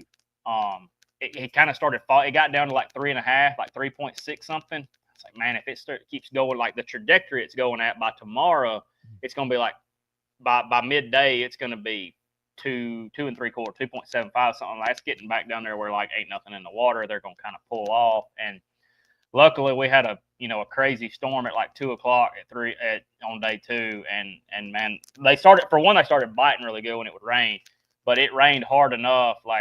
There was a lot of the run-ins, there was a lot of water coming in. And I checked it the next morning of day 3, and it had gotten back up to almost 4. And I was like, oh, there might be a legit chance this can be one on the bank. And, obviously it is. But you can go back and look at my interviews from day 2, and I'm not panicking, but I'm this isn't gonna, it's been a good derby. We'll go out tomorrow and just see what we can do. Figure it out as it goes, which is what we did. But I just thought it was going to have to be just a crapshoot. All the stuff's going to be out of the water. It's a bunch of people fishing shallow. I don't know how many fish are, staying up there. And lo and behold, it basically the tide turned and it started coming back up, and they just kept crawling back up there. Yeah, dude. So perfect scenario. Yeah. I fished the perfect tournament. I really did. I don't know how I did it, but every decision I made was spot on. And it just, when I would roll up somewhere, I'd catch one within a short amount of time, which is huge mentally as a fisherman. Yes. Especially as bad as my years going. It's every decision I've made's been the wrong one. Well, I mean, it sounded like, I mean, your mentality in practice was, I don't want to say negative, but you're kind of like, I don't know if I like what it's looking like. Do you think that help? I mean, I've noticed that helps me if I go into one where it's not, I'm like, well, we're just going to see how this goes. To keep you open-minded? Yeah. We'll see how this goes. Do you think that's something that can help you relax when you're just like, you don't have high expectations and you're just kind of like, I'm going to dink and dunk and try to catch them? Yeah, I think it really depends with me anyways. If the dinking and dunking is stuff you're really confident in. Right. Like let's just say if I had the marina deal and then I was going to go out and do some front looking. Like, I'm not the best one to do it. I will do it. I'll catch bass doing it. Don't get me wrong. I'm not the best doing it. So if I was in that mindset, like, okay, I go run the chatterbait deal and then go live scope and like, I might catch a couple. And I did catch some in practice doing it, some 3.5 pounders, but I didn't want to do that. Like when I knew, but me being able to say, okay, I'm just going to go catch 3 or 4, but I'm going to have it with a flipping stick and a jig in my hand. Like it's a whole different mindset than going to do that. Just because how I grew up fishing. Like you get to do what you like to do. Yeah. Well, we go out there like me, and you can look back at my tournaments. Me and my wife's talked about it. We're like, you don't go catch 30 a day most of the time. Like a good day for me is 10 bites. Like if I get 10 to 12 bites a day doing what I like to do, a lot of times I have the opportunity to have a good bag. Nice. Depending on the fishery and all that stuff, obviously. Right. So I knew, and I still had not had really. I had one big bite in practice. And I pitched over to a bush, and like it hit one of the leafy limbs, and like a 5-pounder come up and like got it off the top, and I obviously shook it off. But that was by far the biggest bite I'd had, and I had one other 3-pound bite on that bank, and that 3-pound bite came out of the magic tree. I didn't know it was the magic tree at that point. Right. But that bite told me more. That bite was $100,000 bite in practice on day 3, and I didn't even know it. Like, which is like, it's just so crazy to remember. Like when it happened, because I mean, it's not like I went down this what I thought was my best stretch and had 30 bites in practice. I had no idea it was that good. And it may not have been in practice the way the water was, but it ended up really producing. But I can remember like getting that bite on that tree. And I jerked like an idiot for some reason because I hadn't had a bite in a long time. I was like, dumbass. Like, that's a freaking 3-pounder. Like, them are really hard to come by. What'd you do that for? Well, again, I think that's way better than having a practice where you got 30 bites and then in the tournament you only get 4 and you're like, oh, no. Yeah, because when you get that many bites, especially the way that tournament's set up, like, we had an off day and that water's moving as much as it is, like, if I had went into an area and had 40 bites in practice, like I may have stayed there the whole time just thinking it was going to happen. So having that weighing on my mind, like allowed me to make this move at a crucial time and not have anything like holding me back. Right. And correct me if I'm wrong in any of this, but sounds like, so you had you started each day pretty much the same, start in a marina and then run up the river and go to your flipping deal. Yeah. You said something about the marina thing. That it wasn't a shad spawn, it was just a marina shad situation. Yeah, and obviously, I mean, explain that. What's that mean? Yeah, so I'm sure within a few weeks before we got there, the shad spawn was hot and heavy, and there's not a lot of docks or marinas on that place. So I knew, I mean, every angler in the tournament knew there was bass on the floating docks and floating marinas. Like it was just, we're not dumb. But one thing I noticed was like, because I started practice, I fished a random stretch of docks because I didn't think anybody would be on. Like they were literally just like 4 in a row. I was like, I want to see how not how easy, but like, are they going to be on all of them? So I started on those, and I literally like had a bite off every one of them. They weren't big; they were just 2-pounders, but like every dock had a bite on it, and I'm like, okay, like I don't know if this place has got them like that, but we're gonna see. But again, there was not it. I don't know, like. The shad spawn, it was like 81-degree water. Like there was no shad spawn going on by any means. But but for some reason, that dock and that marina deal would die for me at like 8:30 every day. Like it was completely done. Like a shad spawn. Like a shad spawn. Yeah. But you never saw any shad flicking. Nothing ever followed my bait back in. Like it was the weirdest thing ever. And I just don't. Just a light angle, just a sun angle thing, maybe. I think, and maybe what happened was the way those shade pockets, created on the marina is like they finally got, because the marina I was fishing was huge, like it was the biggest one on the lake. I mean, it had like yachets in there, like big ones, like a lot of money. Like I felt kind of nervous, like putting my stuff around there. I'm like, man, I can't even afford the propeller on that motor right there. Can't even turn the key. Afford to turn the key. No, I don't even need to look at the ignition. That's David Gaston type money right there. Yeah, that's what I'm talking about. but what was weird was even early in the morning, like I would have to put that bait so far back up in there, and they would bite it within like 2 cranks of the handle. Yeah, dude, I know that was crazy. May I interject? Yeah, go ahead. Just watching Bass live, that was one of the deals I noticed. Like you were he was all the way back to the cervix, pop, like boom. That's where I was going. In order to get bit. The other guys weren't necessarily doing that. And sorry if I'm no, you're right. But like it seemed like all your bites were up in the column. They were as well. Yeah, rank the importance of being a good skipper in this tournament versus every. I mean, it sounds like that's kind of. I know everybody on the Elite Series can skip a bait, but do you think you were able to put it back in there that far? I mean, do you think you were able to put it in there? Confident Wes. No, because there's some guys like I could name a few. Brandon Cobb and Brian New can skip me, skip a circle around me. Stetson can skip. Stetson's very good too. Just the guys that grew up like on those, those dock lakes, like the floating dock. Like we got more pole docks. Like we flip our docks. Like you pitch the post. They don't. Jordan Lee can skip blindfolded and backwards. Backwards, by the way. That's fine. Yeah. He grew up on Smith, man. Yeah. That's all you got, floating dock.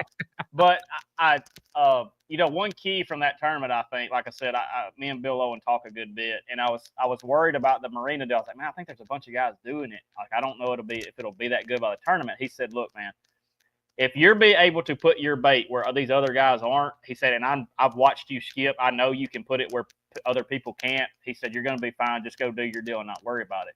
And the more I started seeing a few people fishing the marinas, I'm like, dude, they're throwing like 5 feet up in these slips and just rolling on. I'm like, and I'm not saying there's not, because I caught a couple on the outside, obviously, but the majority, as it started getting tougher in the week, like they were way back in there, like as far as you could go. And on live, truthfully, I went back and watched a little bit of, like, it looked like I was hitting everything back there, but there was literally gaps in poles like this big where I couldn't even see. Like I was just having a picture where I could get that deal to go through. Okay. And like I could almost feel it, like when I would have the perfect angle and it would just keep going, like, and I would turn the handle in my mind. I'm like, one's about to bite it, and it was within 50% of the time is when I got bit. Like when I thought I had the perfect, I had the right skip, the right cast, the right, my bait wasn't fouled up when I started reeling. And another thing that I think is a big deal, like skipping stuff, is the way you skip the bait will attract a bass over there. Yeah. And what I mean by that is like the way it skips across, like they hear it, like, and it sounds like, sounds like something running. Less plunky. The slide. Yes. Slide. If you can get the perfect slide, like you're skipping a rock, it's a lot better than, yes. Instead of just throwing in there and like letting it hit the water. Like, and I'm not saying you can't catch one, but anything to increase your odds, like with that, like running across there. Yes. It helps. Because a bunch of them, dude, I would skip like that, dude, and engage it, and they were already like pulling me down with it. So, I mean, it just little keys like that you have to pick up on against these 100 best dudes. Like it makes all the difference in the world. And I think I saw a lot of guys in practice fishing these marinas, and even kind of in the tournament, a lot of them were scoping, like, trying to do the spoon jacking deal. And I'm sure they caught some doing that. They were Watson in them. But the better quality fish that I saw, I'm sorry, I just read that. Oh, God. I only went through about. Hey, tungsten's not supposed to dance. What the heck were you doing? I can't that afford comment was for those listening on the podcast tomorrow. Oh, that God. comment was from Bill Lowen, and he said, "I saw the head of the chatterbait. You hit everything, old son." I had eyes bent over. I had blades folded backwards. They wouldn't even run correctly. I had to bar 2 from Bill because like I couldn't even get them to run right anymore. They were hitting so hard. Right. That hook will jack up too. Oh yeah, it'd be folded over, touching the keeper on the trailer. I'm like, well, I got to make a good practice chatterbait now anyway, because it ain't. We should mention what you're. I mean, we didn't really talk about it, but you're skipping a 1/2 ounce jackhammer, correct? Yeah. And that 1/2 ounce. Any trick to skipping that? I like to skip a chatterbait. I have trouble skipping the 1/2 ounce. I can skip that 3/8 a lot better. But is it the trailer? A little bulkier trailer, make it slide a little better? Yeah, maybe. The only problem with the one I was using the Zoom shimmer shad just because I wanted a little bit longer profile because the shad were a little bit bigger, the few that they spit up when I'd catch one. The only thing that sucked about that is it was so long, and the way that tail flops is it would catch the water sometime and it would get all fouled up. Yeah. But I wanted that 1/2 ounce because I felt like by the time you got further out of the slip, like the fish, if he was out that far, he was deeper. Does that make sense? Yeah, right.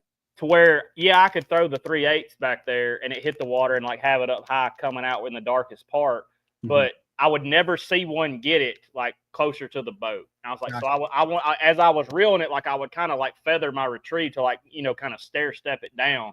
And that's how I caught a few like closer out to the boat. And that's why I wanted the 1/2. It just, I don't know. It was just a deal. You got to be able to reel it fast enough to get it to hunt. Yeah. Hold on, Bass Galaxy. This just in. A special guest appearance. Ladies and gentlemen, he is live from his compound somewhere in Indiana. It is the one and only 2-time Bassmaster Elite champion.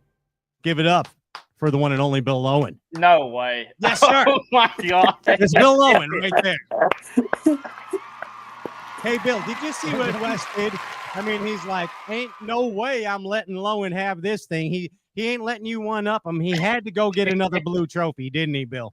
Oh, absolutely. It's funny, too, that you mentioned that because the year that I won my first blue trophy was the same year he won his first one. Yes, sir. And then I won this year, and then he wins his second one at 10 Killer. So it's a copycat. Yeah. What the heck? It's been kind of crazy to know that kind of went on the way it did. And it's been fun sitting here listening to him lie. I ain't lying. No. Be more original, Wes. Come on. Come on. He's telling Went nothing on your own year. He's telling true stories he just made up. They're not lies, Bill. Yeah. Hey, they're all truth in my head. That's all it matters. Exactly. Exactly. He never hit a post, nothing. Just well, when you lie so much, you never know when you're telling the truth, Yeah. Mm-hmm. You got to ring that dinner bell sometimes, Oh, it was loud when I went back and looked at it. I was like, I bet people were thinking this kid can't cast for nothing. Probably a closet scoper is what he is. Closet scoper. Well, that was the reason he had to throw that 1/2 ounce because the harder you throw it, the farther it goes. Yeah. Okay. He's a midnight minnow kid, isn't he? Hey, look out. Oh golly! Since we got Bill here, I want to rip through the end of this real quick. Just one more thing about the tournament. That last day, you started in the same marina. First 3 days, right? That last day, you started in a different marina. The merry-go-round. That takes balls, right? Because you were getting them. Called an audible. Yeah, it wasn't. Do it. It wasn't a huge audible. I had went in there the second day of practice late in the morning, like 9 or 10. And I had 2 bites in there. I may have had 3. I caught a little one, and I caught like 2 3/4, like almost a spot and a largemouth, like almost 3-pounders, like a way better quality than I had seen in the other marina. I just didn't have as many bites, but it was also later in the day. So in the back of my mind, I'm thinking this place could be good. Like if I fished it at the right time. I never went back to it. I didn't want to, I just never went back to it to check it again. And I knew I had been beaten on that other one a good bit. Obviously nobody else was fishing it, but I don't know. I just had a feeling like, and it was gonna put me up in the area I wanted to flip earlier in the day. Because I knew if I had a chance to win, it was going to be up there. Like, that's where it was going to go down. That's where I had a chance to catch the biggest one. So it just made sense to me to go start closer to where I could be up there earlier in the day. Because it ended up being the earliest I got up there to start flipping, which would have been around 9 o'clock. And I ended up catching that 5-pounder at 9:30. And I had not even been up there to that area of the lake that early in the day in the 3 previous days. But That arena got that marina got a lot of attention the first 3 days. That's why I called it them. Every time I would run by there, and like the guy, like there would just be people circling because it was in a circle. It's so like you had to Biwa. pitch in a circle. They were doing the Biwa round. Literally, like you just go, and I'm like, man, that's getting beat up. But the weather set up perfect for it. Like I ended up catching a limit in there in like 45 minutes with like 2-3 pounders, and like it was just one of them. I didn't even think about it the night before. Like I just woke up the next morning. I was like, I'm gonna start up there in the merry-go-round, and man, it worked out really well. Obviously, so that's really the game-changing moment. Because and the magic bush, and the 5-pound. He's got a lot of magic moments. But getting that limit, that better limit early, gave you the ability to slow down and start earlier on your flipping stuff, right? I mean, yeah. But I really thought more time. I really thought they were biting that morning because it was rain. They seemed to bite every day when it would be storming and raining. We started off with it doing that, and I'm like, they've got to be biting. But I caught that big smallmouth, then I caught another big one, or not big, but a good one. Then I had a limit for like when I left out there, I had almost 12. I think my bass track was a little light. But as I'm leaving, like I'm idling to the mouth of the little bay pocket, and there's like 10 or 15 spectator boats already, and it's like 9 o'clock, and I'm like, It's a good sign. That's a good sign, like Bill on Pickwick. Remember that one? Like you start turning around, and you're like, it's getting pretty close somewhere somehow. Was that your only punch fish? That 5-pounder, was that the only punch fish of the event? No. I ran up there the second day of the tournament, and the wind had shifted, or something happened with the water, and the bushes I was flipping had gotten like some trash mats and log jams pushed up against them, and I actually came back and I didn't have nothing to flip in them. I caught a 3-pounder that day too out of them because my jig was able to go through it. I didn't have anything rigged up, didn't have enough time. And I actually came back on day 3, or the night of day 2, and me and Bill like built up a punch skirt actually sitting on the deck of his boat. I can remember us looking at it. He was like, "Don't go get off." Got to connect with the lure parts online. He said, "Don't get all fancy with them." Now I said, "I just need something to drop in there, man. I think I'm missing a few fish." And that day 3, I ended up running up there, and my first flip in a mat, I caught like a 3.5, 3 3/4 on it, and then like a little while later, caught a 3-pounder on it. I ended up catching a second day, and I was like, I've kind of figured out a deal right here. And that was another one of them decisions, like, hey, like little light bulb going off, like some people may not be going as far back in there with the stuff. What's the deal with that skirt on the punch rig? I know they make the ones that are totally attached to it. The only thing I saw is you had a picture of a skirt with a rubber band on it. What are you doing with that? Bill's shaking his head. Come on, Lowen. Come on, Lowen. Give up the sauce. No, I mean the only thing that I had cut it off, and I had taken the skirt off. Just a little hub. I don't even know who makes it. Just like it looks like it's lead kind of, and you just put the skirt on there, and Sure. Just with the weight and the punch stop. But that's all. That's what you were doing. Okay. Yeah. It wasn't anything special. I didn't know if you were tying it or what, but no, not that fancy with it. Just put it on that hub, and I mean, it's basically just. I think it's more of where you put it than what it looks like, and just being able to get it in there with the same somewhat profile of a jig instead of just a Texas rig. Gotcha. I don't know if they can see it better or it gets bigger bites. It just, that's all it was. Lowen learned that from Denny Brower, and then Lowen showed it to Wes. Oh yeah, you got to rip the eyes off your jigs too, right? No, you got to color them in with a Sharpie. Yes, that's what you taught us. That's right. So the jig can't see where it's going. Yes. That's right. That's crazy. And again, the rest is history. Wes Logan takes home his second Bassmaster Elite Series trophy. Pretty cool. Pretty cool, man. Awesome win. Yeah. Classic bass fishing win. And Bill, I mean, I know you were happy for Wes, for his whole family. Your whole family was ecstatic for Wes Logan. Where were we at? The Buffalo Wild Wings on the Saturday night, I think.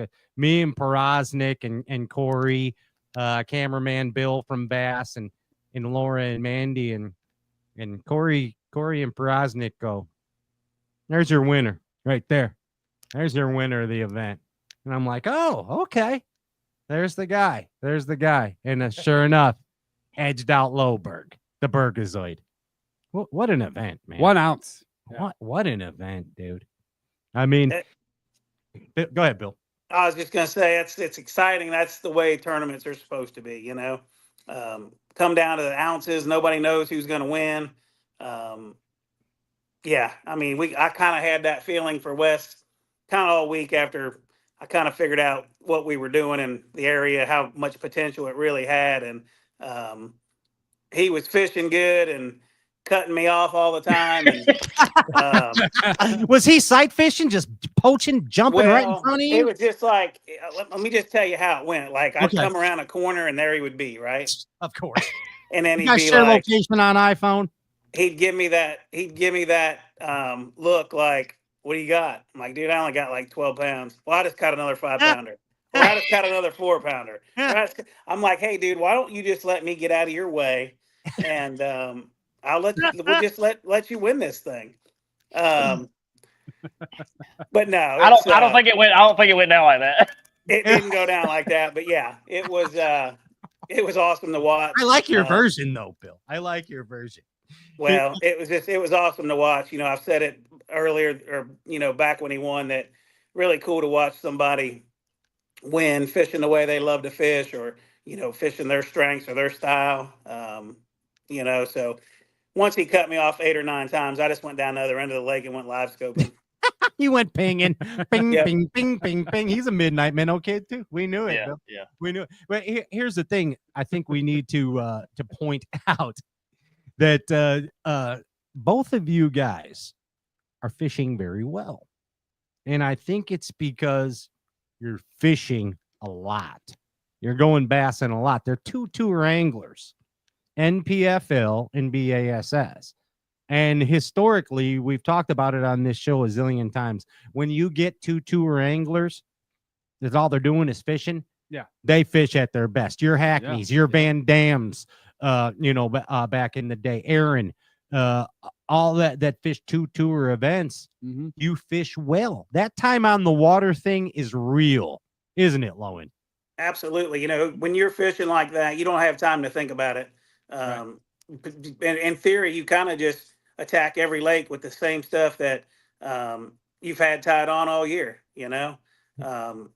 so I think when you're, like you said, when you're fishing and spending more time on the water, you're definitely fishing better, you're fishing comfortable. And to me, you just don't have time to think about it. When I've always said, when you overthink it or you think about it way too much, that's when you screw up. When you fish by the seat of your pants, kind of like we've been doing all year, that's when you do your best. Hell yeah! Oh, just old school proper bassing. Just hey, not old school, not old school. I'm about to say, don't say that, Pat. Oh, I'm sorry. I'm dating myself. Hi, self. Hey, just bassing, just going bass. Yeah. I do want to say something. Yeah, of course. It's your show, Wes. No, it's not my show. Yes, it is your show. Your name's on the show. It's the Wes Logan Victory Celebration Show. Agony of defeat. Forget about victory. Yes. I do got to give a shout out to the whole Lowen family, because they kind of basically, Miss Jennifer and Nevaeh cooked me dinner basically every night in the campground. Nice. I've become the campground orphan. Miss Riley has gotten a huge workload on her. She's getting her master's, and she's basically charging the unit, or in charge of the unit at where she works at in the hospital. She hadn't been able to come as much.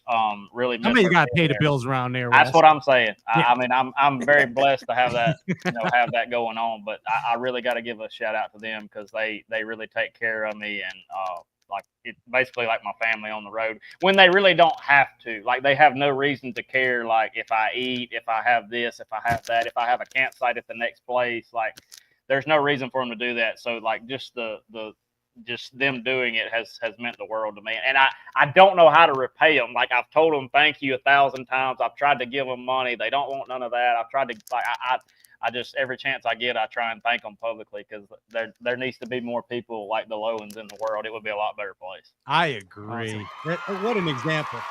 If you keep cutting me off, you're going to starve. Now you sound like your hero, Denny Brower, Bill. I hear that Browerism coming out of you. Hey, we keep joking about that, but at our last event at the MPFL, I caught one. I was putting it in the live well, and I looked behind the boat, and here comes Wes down off pad, right? And I had a camera in my boat, and I looked right in the camera, and I said, "Would you look at this?" I said, "Here he is trying to cut me off, just like he did over at 10 Killer." And he said, he started yelling at me. He said, "I ain't cutting you off. I'm fishing behind you." And I said, "Well, this is basically the same thing you did at 10 kill or whatever, blah, blah, blah. We're being kind of loud." And finally he says, "You got any Z-Hogs?" I said, "Sure. What color you want?" Well, the reason I say that is because we were kind of being loud and joking, but I guess there were some people back in the woods in the bushes. And the big rumor flying around when we hit the shore was that Bill and Wes got in a big fight on the water. So Yes, kind of comical. yes. It spread like wildfire, and I don't know where anybody was, but it was like a huge thing as soon as we got back to the bank, and I was like, it was just a joke. Like, Over Z-Hogs. Big fight over Z-Hogs. well, the fight was him. I'm trying to fish my point, and he won't get off of it, so I'm having to fish behind him. He's But just hanging. Lowen's out there just. Oh yeah, he's not even supposed to use the forward facing periscope on NPFL, and Lowen's still out there hanging. Just and he did the same. He did the same thing he did at 10 killer. He's like, "What do you got?" I'm like, "Dude, I got like whatever I had, not much at that time." He's like, "Oh, I just caught a 5-pounder."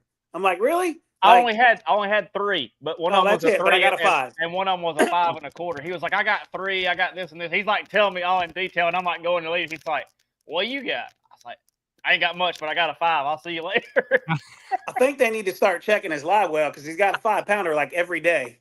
It just keeps happening. No, it didn't happen on day 2 there. I can assure you. Yeah, I didn't. Hey Bill, I gotta tell you something really cool. And Wes, you'll appreciate this as well. I was talking to Bill as earlier, and in the I asked Bill to come on the show tonight. And in the conversation, I said, "Hey, Bill, who is Wes's bassin hero?" And Bill's like, I don't really know. I'm not really sure. I never really talked to him about it. Well, anyway, I text Wes right after that. I said, "Wes, who's your bassin hero?" He said, "Bill Lowen." No, he's lying again. I swear. Want me to send you the text? I will copy you the text. That's what he said. Pull it up. He said right there. Let's show it right there. Boom. All right, Bill Lowen, we're putting you on blast. I said 2 people. As the kids, you did say 2 people. Yep. One of them, he's still mad because Denny Brower called him a coot on this show. He was the other guy. He did. Yeah, I did. He called Hackney. I asked them who their spirit animals were, and the other guy he mentioned was Jason Christie, is one of Wes's heroes. And Brower told him his spirit animal was a coot. and Hackney was a great blue heron. So Christie didn't like that. He didn't like that. All right, here's the text right now. He said, Wes said, "It's hard to tell. There's a bunch of them, but definitely Bill Lowen and Jason Christie." Yeah. Wow. Yeah. I mean, so I don't know, but it's hard to say, like, from a hero standpoint, like, and I've watched Bill fish since I was little growing up. Like, obviously he's, flipping, throwing the spinnerbait, like how I grew up, but like demon. Getting to know him in the last 2 or 3 years, like, I even have more respect for him, like the way his mind works, like the way he attacks stuff, the way he has like his little intricacies in his baits, like that stuff nobody gets to see that I'm just blessed to, like, even just like to get to hear him talk about it. Like it's invaluable. Like, you can't put a price on it. So I mean, just to be able to hear that and be around it, like, I don't know. They say don't ever meet your heroes, but I'm definitely glad I met mine. Heck yeah, man. Yeah, you got to keep your heroes close. Trying to make me cry over here. We do that every Stray Cast show. Whenever you come on, you seem to weep a little, Bill. Well, just, to me, it's in this sport, in life in general, it's always weird how things kind of work out or come full circle, I guess you want to say. We've talked about this a million times, and my kind of hero growing up was always Denny Brower. And, right there before he retired, him and I became really good friends and kind of, shared info on the water and things that kind of like Wes and I are now. Kind of gives me goosebumps right now just actually talking about it. So it's to me, it's just, I always say God puts you in the right place at the right time, and you just let it happen. You don't fight it. Heck yeah, bud. That's really cool, dude. It's one of my favorite parts about this show. I'll be honest with you. Just bringing proper bass and together. I gotta share my Bill Lowen hero story here. I'm gonna get you a cape. I Just have a Superman cape on. Yeah, he should. Bill Lowen. Bill, cape. I think the second time I ever met you at the Schaumburg Fishing Show in Chicago, first time I'm ever gonna get up and speak in front of an actual crowd. And yeah, I think I told you there, like, you're one of my heroes, you know, and you're like, oh, cool. And you're giving me some advice in the seminar, and I'm like, dude, can you just please not, like, just don't be, I don't want to see you when I'm up there talking. I get up there, put the headset on, I'm shaking.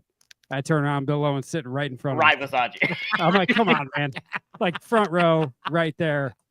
I'm like, I can't. It made it.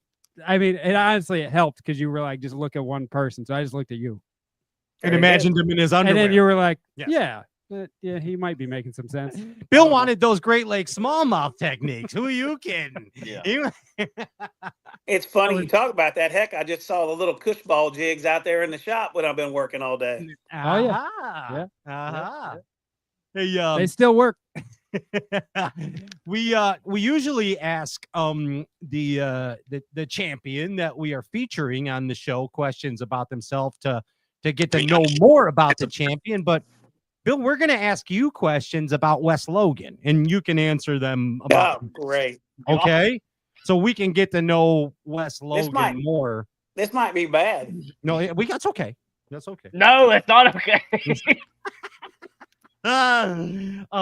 And I'm asking you these questions, Bill. Put me on the spot. Yeah, as Wes Logan. Wes Logan, Bill Lowen. What is the hardest part about being a professional bass angler? Bill, you're answering this as Wes Logan. The hardest part of being a professional bass angler. Well, if I'm going to answer it as Wes, it is definitely. I don't know how to quite answer this.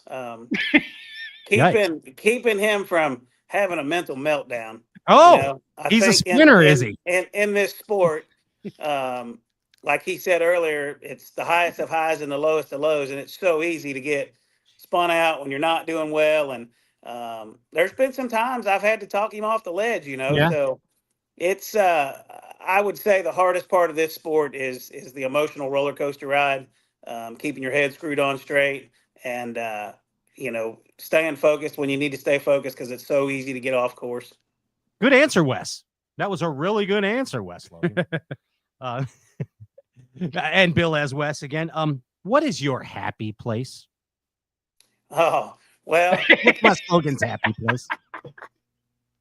I know what Wes Logan's happy place is, but it's not mine. Okay. I could see like Wes sitting on a big giant pillow beanbagish thing with about 40 or 50 cats around him. You know? Really? He's like the cat master. Really? Yeah. Oh yeah. The cat man do. Yeah. So I'd say Wes's happy place is him and Riley. You know, there's his kitty right there. Getting pulled down the street in a big cart, getting pulled by cats, you know?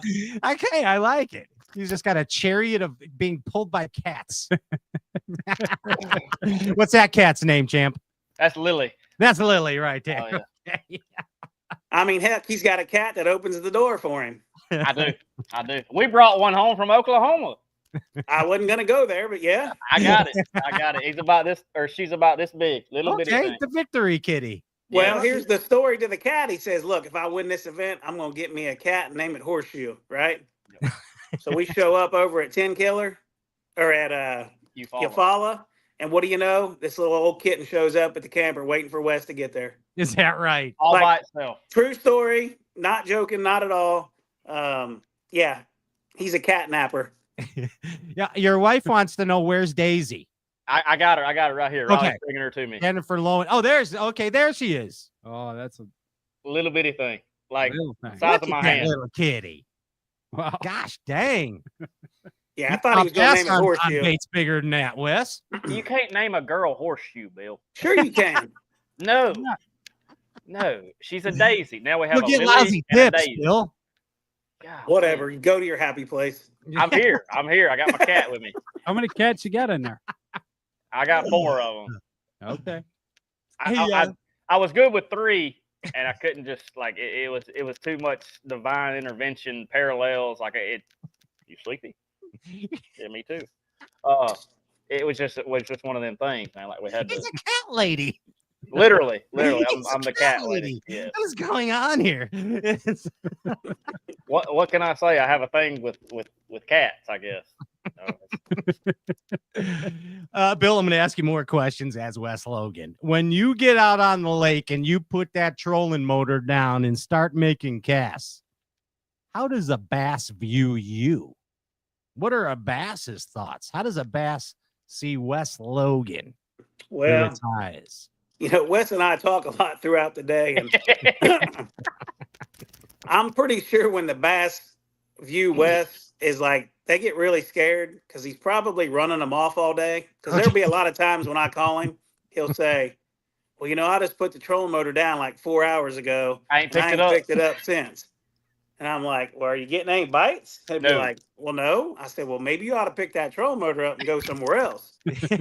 So if a bass has to view Wes Logan, I'm sure it's running for its life because he just keeps going after it and after it and after it, regardless if it bites or not. So he's on that impulse lithium, just cranking them out. That's the deal. You just keep going forever. I have the best battery sponsor because the run-in deal with me is, and me and Bill, like the last 4 tournaments, I'm just gonna put my trolling motor down, not pick it up till I got to come back. Like, just what I'm gonna do. Dance with who brung you. Yeah, that either works or we only catch one. I'm about to say sometimes it's good, sometimes not so good. Really terrible generic question, but what's the battery setup for the trolling motors with the impulses? Bill, what's yours? I got 236s for my Quest. I got a 160 standalone for my electronics, and then I got an AGM on my starting battery. Okay. Yeah, my trolling's the same as Bill's. I got 236s. I don't know the amp hours on our 30. I'm sure they're the same. I'm sure Bill gave us the same ones. Yeah, I believe they're 60 amp hour. That's it. That's what it is. Yeah. They're 60s. Yeah. Did you just parallel them? Yes. Yes, just parallel the 36. Fighter's got 3 of those. Well, I've never run 2 down, so I could only imagine what 3 would be like. I've never run 2 down either. I mean, insane. Hey, Bill Lowen, describe a Coosa River bass bite as Wes Logan. A Coosa River bass bite as Wes Logan. If you ever been hit so hard that your belt gets unbuckled, that's what it's like. That's a Coosa River bass bite. Okay, I like it. Yeah, I don't think to speak as myself, I don't think we realize how good we have it around the Coosa River, like how good it actually is. It's a really special place to fish. And I'm very blessed to be able to fish here because it's a fun time. So it's like a sheephead bite. Dude, yes. Good way to put it, Ryan. They're nuts. I was out one time on the Coosa River I was with Tucker out there and caught them. Yikes. Yeah. Those fish are nuts. Yeah, Coosa River spots are like a crazy ex-girlfriend. Like they're really cool to be around and hang out with, but they're crazy and they will leave you high and dry when you try and count on them. What they are. That's a good way to put it. I mean, hey, Bill Lowen as Wes Logan, what do you like to do in your free time? When you're just clowning. I was going to play with his kitties, I guess. Gosh, somebody didn't say it. No. I'm not that bad. I don't hang out with them all day, just like some of the day. Like you got to give them attention. Next thing you know, he's going to be bringing them on stage, Bill. He'll have like 6 cats on stage. I can tell you one thing right now. The little one I got, Daisy, I believe I can travel with that one. Okay. And I could. It's probably coming. You mean Horseshoe? Me. Daisy Horseshoe Logan is the name. Okay. Gosh, and I got a buddy here back home that is allergic to cats, and he don't like cats. He's probably my best friend, and he's just every time I say anything about it, he just shakes his head. He's like, I can't believe I hang out with you. Like, yeah. Hey, Bill, what Sandlot character does Wes Logan most remind you of? Bill, have you ever watched Sandlot? Oh, absolutely. That's Bill's favorite movie. Yeah, that's your favorite movie? Absolutely. So all of these movie quotes I've told you about at dinner, and you're like, oh yeah, I don't even know what you're talking about. Like some Tombstone, some Friday Night Lights. Well, and most of them aren't very good, but Sandlot's the best. His name too good. Bill's seen Sandlot 5,036 times, Wes. So if I'm gonna have to say which one, what was it? Squints? Was that the one with the glasses? Oh my God! No, he didn't. No. That went after Wendy. He Peppercorn. went there, Logan. Squints Palladorus. He went there. Went after Wendy Peppercorn. Yep. Yes. Wes would be doing some kind of sneaky stuff like that. Like, I'm drowning, I'm gonna stick my tongue down your throat, kind of deal. You know? That's how I got Riley. Yeah, exactly. I thought you were gonna go a different direction with that. I thought you were gonna go like towards the glasses, and I can't see, and I have to blink. No, not at all. Not at all. Well, he's always stumbling, Lowen. I mean, Wes is always breaking shit. He's always stumbling. Can't see stuff in the water. He runs over in his boat. You know what I mean? Just yeah. We might have to look into this glasses thing. I'm just saying. Hey, who knows what it could be? Could be some underlying issues. I got to put blades on his spinner baits. I got to tie skirts for him. You know what I mean? Like, I'll draw the line. Like, I'm not tying your knots, Wes. It may get to that point. Hey, if I keep cutting you off, you can do whatever I need to, because I'll be right there. Yeah, you're right. Yeah, well, you got a point there too. Well, Bill, this is the part of the show where we turn it over to you, and we get a very deep question from you, Bill Lowen, to our 10 killer champion, Wes Logan. And what do you got worked up for Wes? What kind of question you got worked up for? I mean, daggone, just like big major question. Think about it. Didn't even have no time to think about it. I got nothing. For once in my life, I got nothing. Go ahead, Wes. You hit Bill with a question. Go ahead. Here's your chance. Here's your chance. Get him. Get him. He got nothing either. Yeah. No, he's brewing. He's stewing right now, Lowen. I would just I don't know, like, because he already knows everything. He hangs out. That's what I'd say. I know a lot. They hang out too much. Yeah, he's already been in the rod box, in the back compartments, in the side compartments. I was actually trying to think of a question that had nothing to do with fishing. Yeah. What's the coolest thing about duck hunting? Oh. So I've never gotten to go, so I don't know. So for those of you that don't know, I'd rather waterfowl hunt than do anything out there probably when it comes to the outdoors.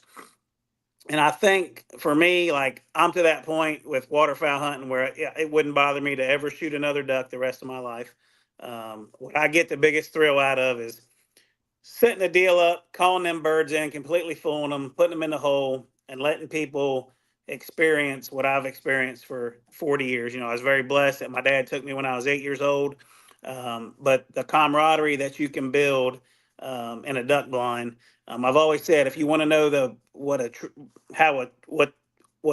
true person is, or what kind of person they are, spend a little time in a duck blind with them, because the best of them is going to come out and the worst of them is going to come out. Because it's early morning, it's cold, things typically don't go right. So Wes, I don't know if you're going to would be able to go duck hunt. You know what I mean? Oh yeah. You could have a mental breakdown in the duck blind. You know, I've seen some knockdown, drag out fights in a duck blind. Really? Yeah, just because. Well, like I said, it's early in the morning. It's freezing cold. Sometimes the birds don't show up. People get aggravated, and I always said, if you're going to duck hunt, you better have big shoulders. But to answer Wes's question, I think the coolest thing is the fact that that camaraderie that you build with your family and friends. You can sit in the duck blind, you can cut up. It ain't like being in a deer stand where you got to be quiet and worry about the wind. And you can kind of cut up, cook breakfast, do whatever you want. And then, oh boy, here we got a group of birds. Let's work them. And when you get to experience a group of mallards coming in and finishing right in the hole, and you get to call the shot, you get to see the excitement from people that don't necessarily get to experience that all the time. To me, that's what it's all about. Nice. Yeah, I read you say the same thing basically once, Wes, about turkeys. and turkey hunting. I do love turkey hunting, and I basically, quote unquote, what he said. If I didn't kill another one the rest of my life, I would be happy just to be able to have people experience like that thing right in your. And Bill's a lot better turkey hunter than I am, I'm sure. But like that thing standing 10 yards in front of you, just gobbling his head off, is you can't. If you could bottle that up, like it'd be incredible. Heck yeah, the great outdoors. Nothing Go like outside. It's good. Literally. Put the video games down. Sounds a lot like ice fishing.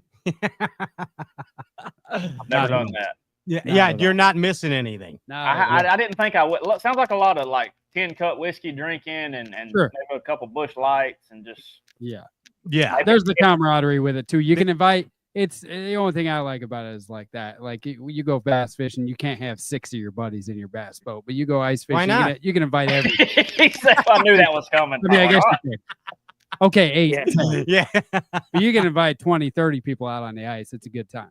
Yeah, like I don't know why the ice broke. There was only 40 of us in the hut. 2 inches. Yeah, we we all parked our trucks right next to each other. It was Ice fine. fishing sucks. I'm sorry, everybody. That It's likes not it. great. It's horrible. I quit. I mean, it's just boring. And you're right. Fishing. I think that the only thing good about ice fishing is like it's just a good place to get drunk. Yeah, that's what it looked like to me. Yeah, really. That's about it. Hey, speaking of partying, let's wrap this deal up and give away some prizes. And Bill, I hope you entered this too, because we got 3 prizes we're giving away today. And I know that you want to win the Wes Logan Championship Pack, Bill Lowen, and Wes is going to sign it for you too. Huh. Yeah. Well, you know what, Pat, that would be a change. Let's hear it. That would be a change of pace because I've been in the shop all day working, repacking tackle because Wes don't never bring nothing. He's used at 10 Killer. He used every Zoom green pumpkin chunk that I had. So I was trying to split mine up with his. I mean, all year long, he's used like everything that I've had. So to get some tackle back from Wes would be amazing. Hey, it's funny he says that because there's a video on both our social medias. So I leave early to practice every morning. Like I get up, I try and get out there, try and beat the birds up in the morning. There's a video posted about 9 o'clock one day of practice, and Bill is over there getting all my Zoom baits out of one of my boxes. So I kind of feel like I'm just getting my stuff back, and he makes it seem like it's his. So I really don't know what's going on. Yeah, I was just trying to restock. Oh, yeah. Uh-huh. But the problem is when I get into his stuff, he don't have any good colors. I don't know what colors he chooses, I think that's why he comes to me, because the colors he carries, he can't get bid on. So he's got to come to me to get the tried and true colors. So you mean he doesn't have green pumpkin and black and blue? Well, you would think so, but obviously not, because I had to restock today. Too much flake in there. Yeah, exactly. Well, somebody forgot to order chunks the other day from Zoom, so I've got this huge box that says Bill Lowen on my front porch, and I think I'll probably get me a couple out of it if you know what I'm saying. I'm throw sure that in you the will. prize If not now, next week or the week after. Yeah, don't worry. Or when we get to lacrosse, I'm sure you'll be needing something. I'm not gonna need a chunk at St. Lawrence. You might. Listen to Lowen. I like it. Hey, Andy, you want to give some stuff away here? Let's give you want to send me the Waterland? Bill will and Wes. Hey, Ryan, why don't you do the tin cup, and Wes, you do the Wes Logan thing, because I hope Bill wins. You hope Bill wins. I got tin cup. You got tin cup? I got tin cup. You want to start with that? Sure. Okay. The tin cup box of goodness. Tin cup box of goodness goes to Jared Neal. Jared Neal. All right. Direct message. J.R. Ewing, Rock and Show Fantasy on the Straight Cast Facebook page. And we'll get your prize out to you. Compliments of Lou Foley and Tin Cup Whiskey. All right. So this one is this is the Waterland. I have the Waterland winner, and these are the rose-colored glasses.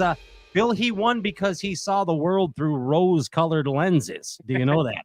The glass was half full for him all week. Were them prescription? I don't know where he got them. from some. I think it was some Native American Indian special lens that he Yeah, was and he using. wanted to cut the guy's tree down. Hey, Yes. hey, whoa, no, don't. I misspoke. Sorry. That's on me. The winner of the Waterland rose-colored lens is Alan Sells. Alan Sells. You won. Direct message. JR Rock and Show Fantasy. Now here we go. Wes Logan, this is the big prize.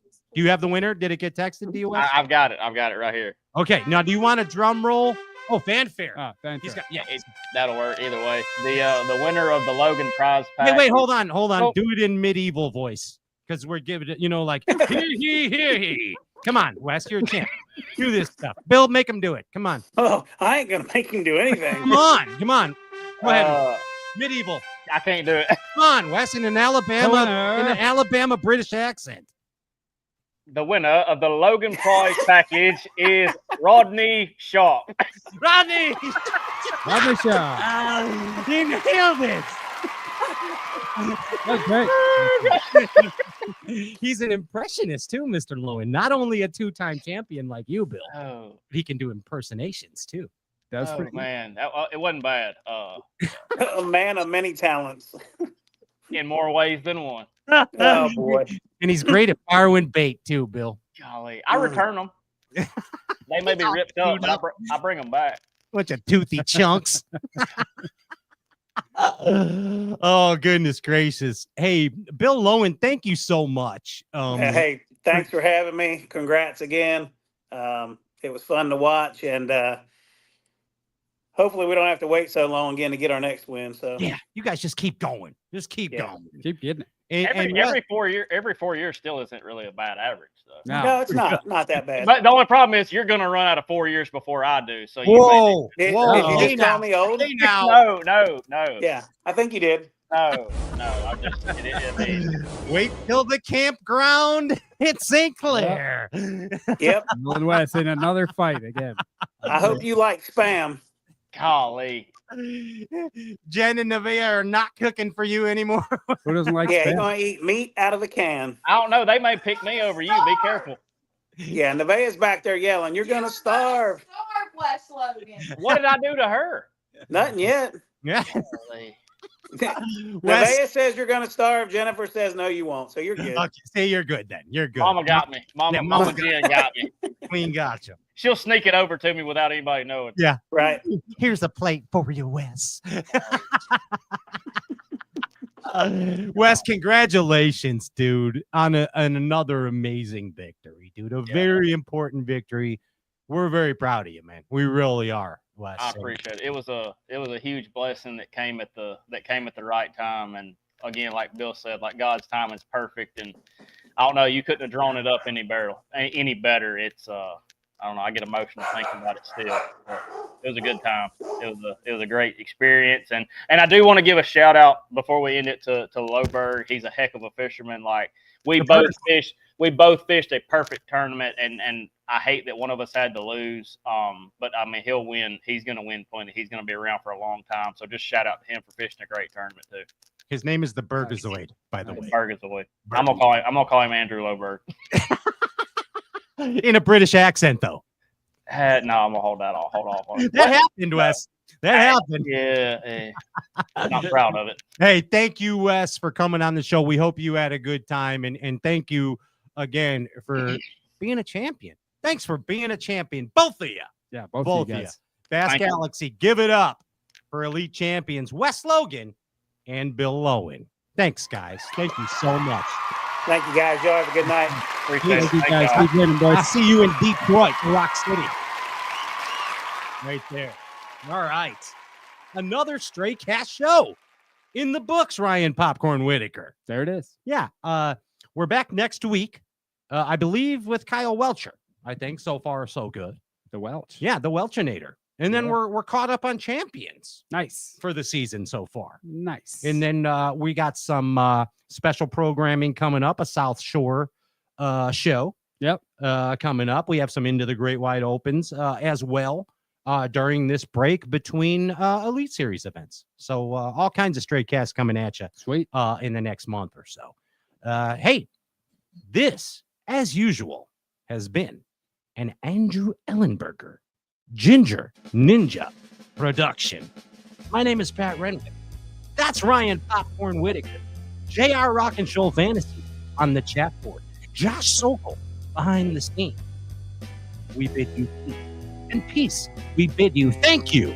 Omnia Fishing, Sims Fishing, Bob's Machine Shop, Impulse Lithium Batteries, Power Play, In Cup Mountain Whiskey, Berkeley Fishing, Abu Garcia, Mad Science Print Lab, Waterland, which I stayed with one, Tightrope Fishing, and of course, Mad Science Print Lab. Hey, we'll see you next week, Bass Galaxy. Check it out. We are on every major podcast platform. America's coolest bass and talk. Peace. See you next week, Bass Galaxy. Pick the power poles up. You can go now. Be on your way. Pleasure. TF up. Double tap.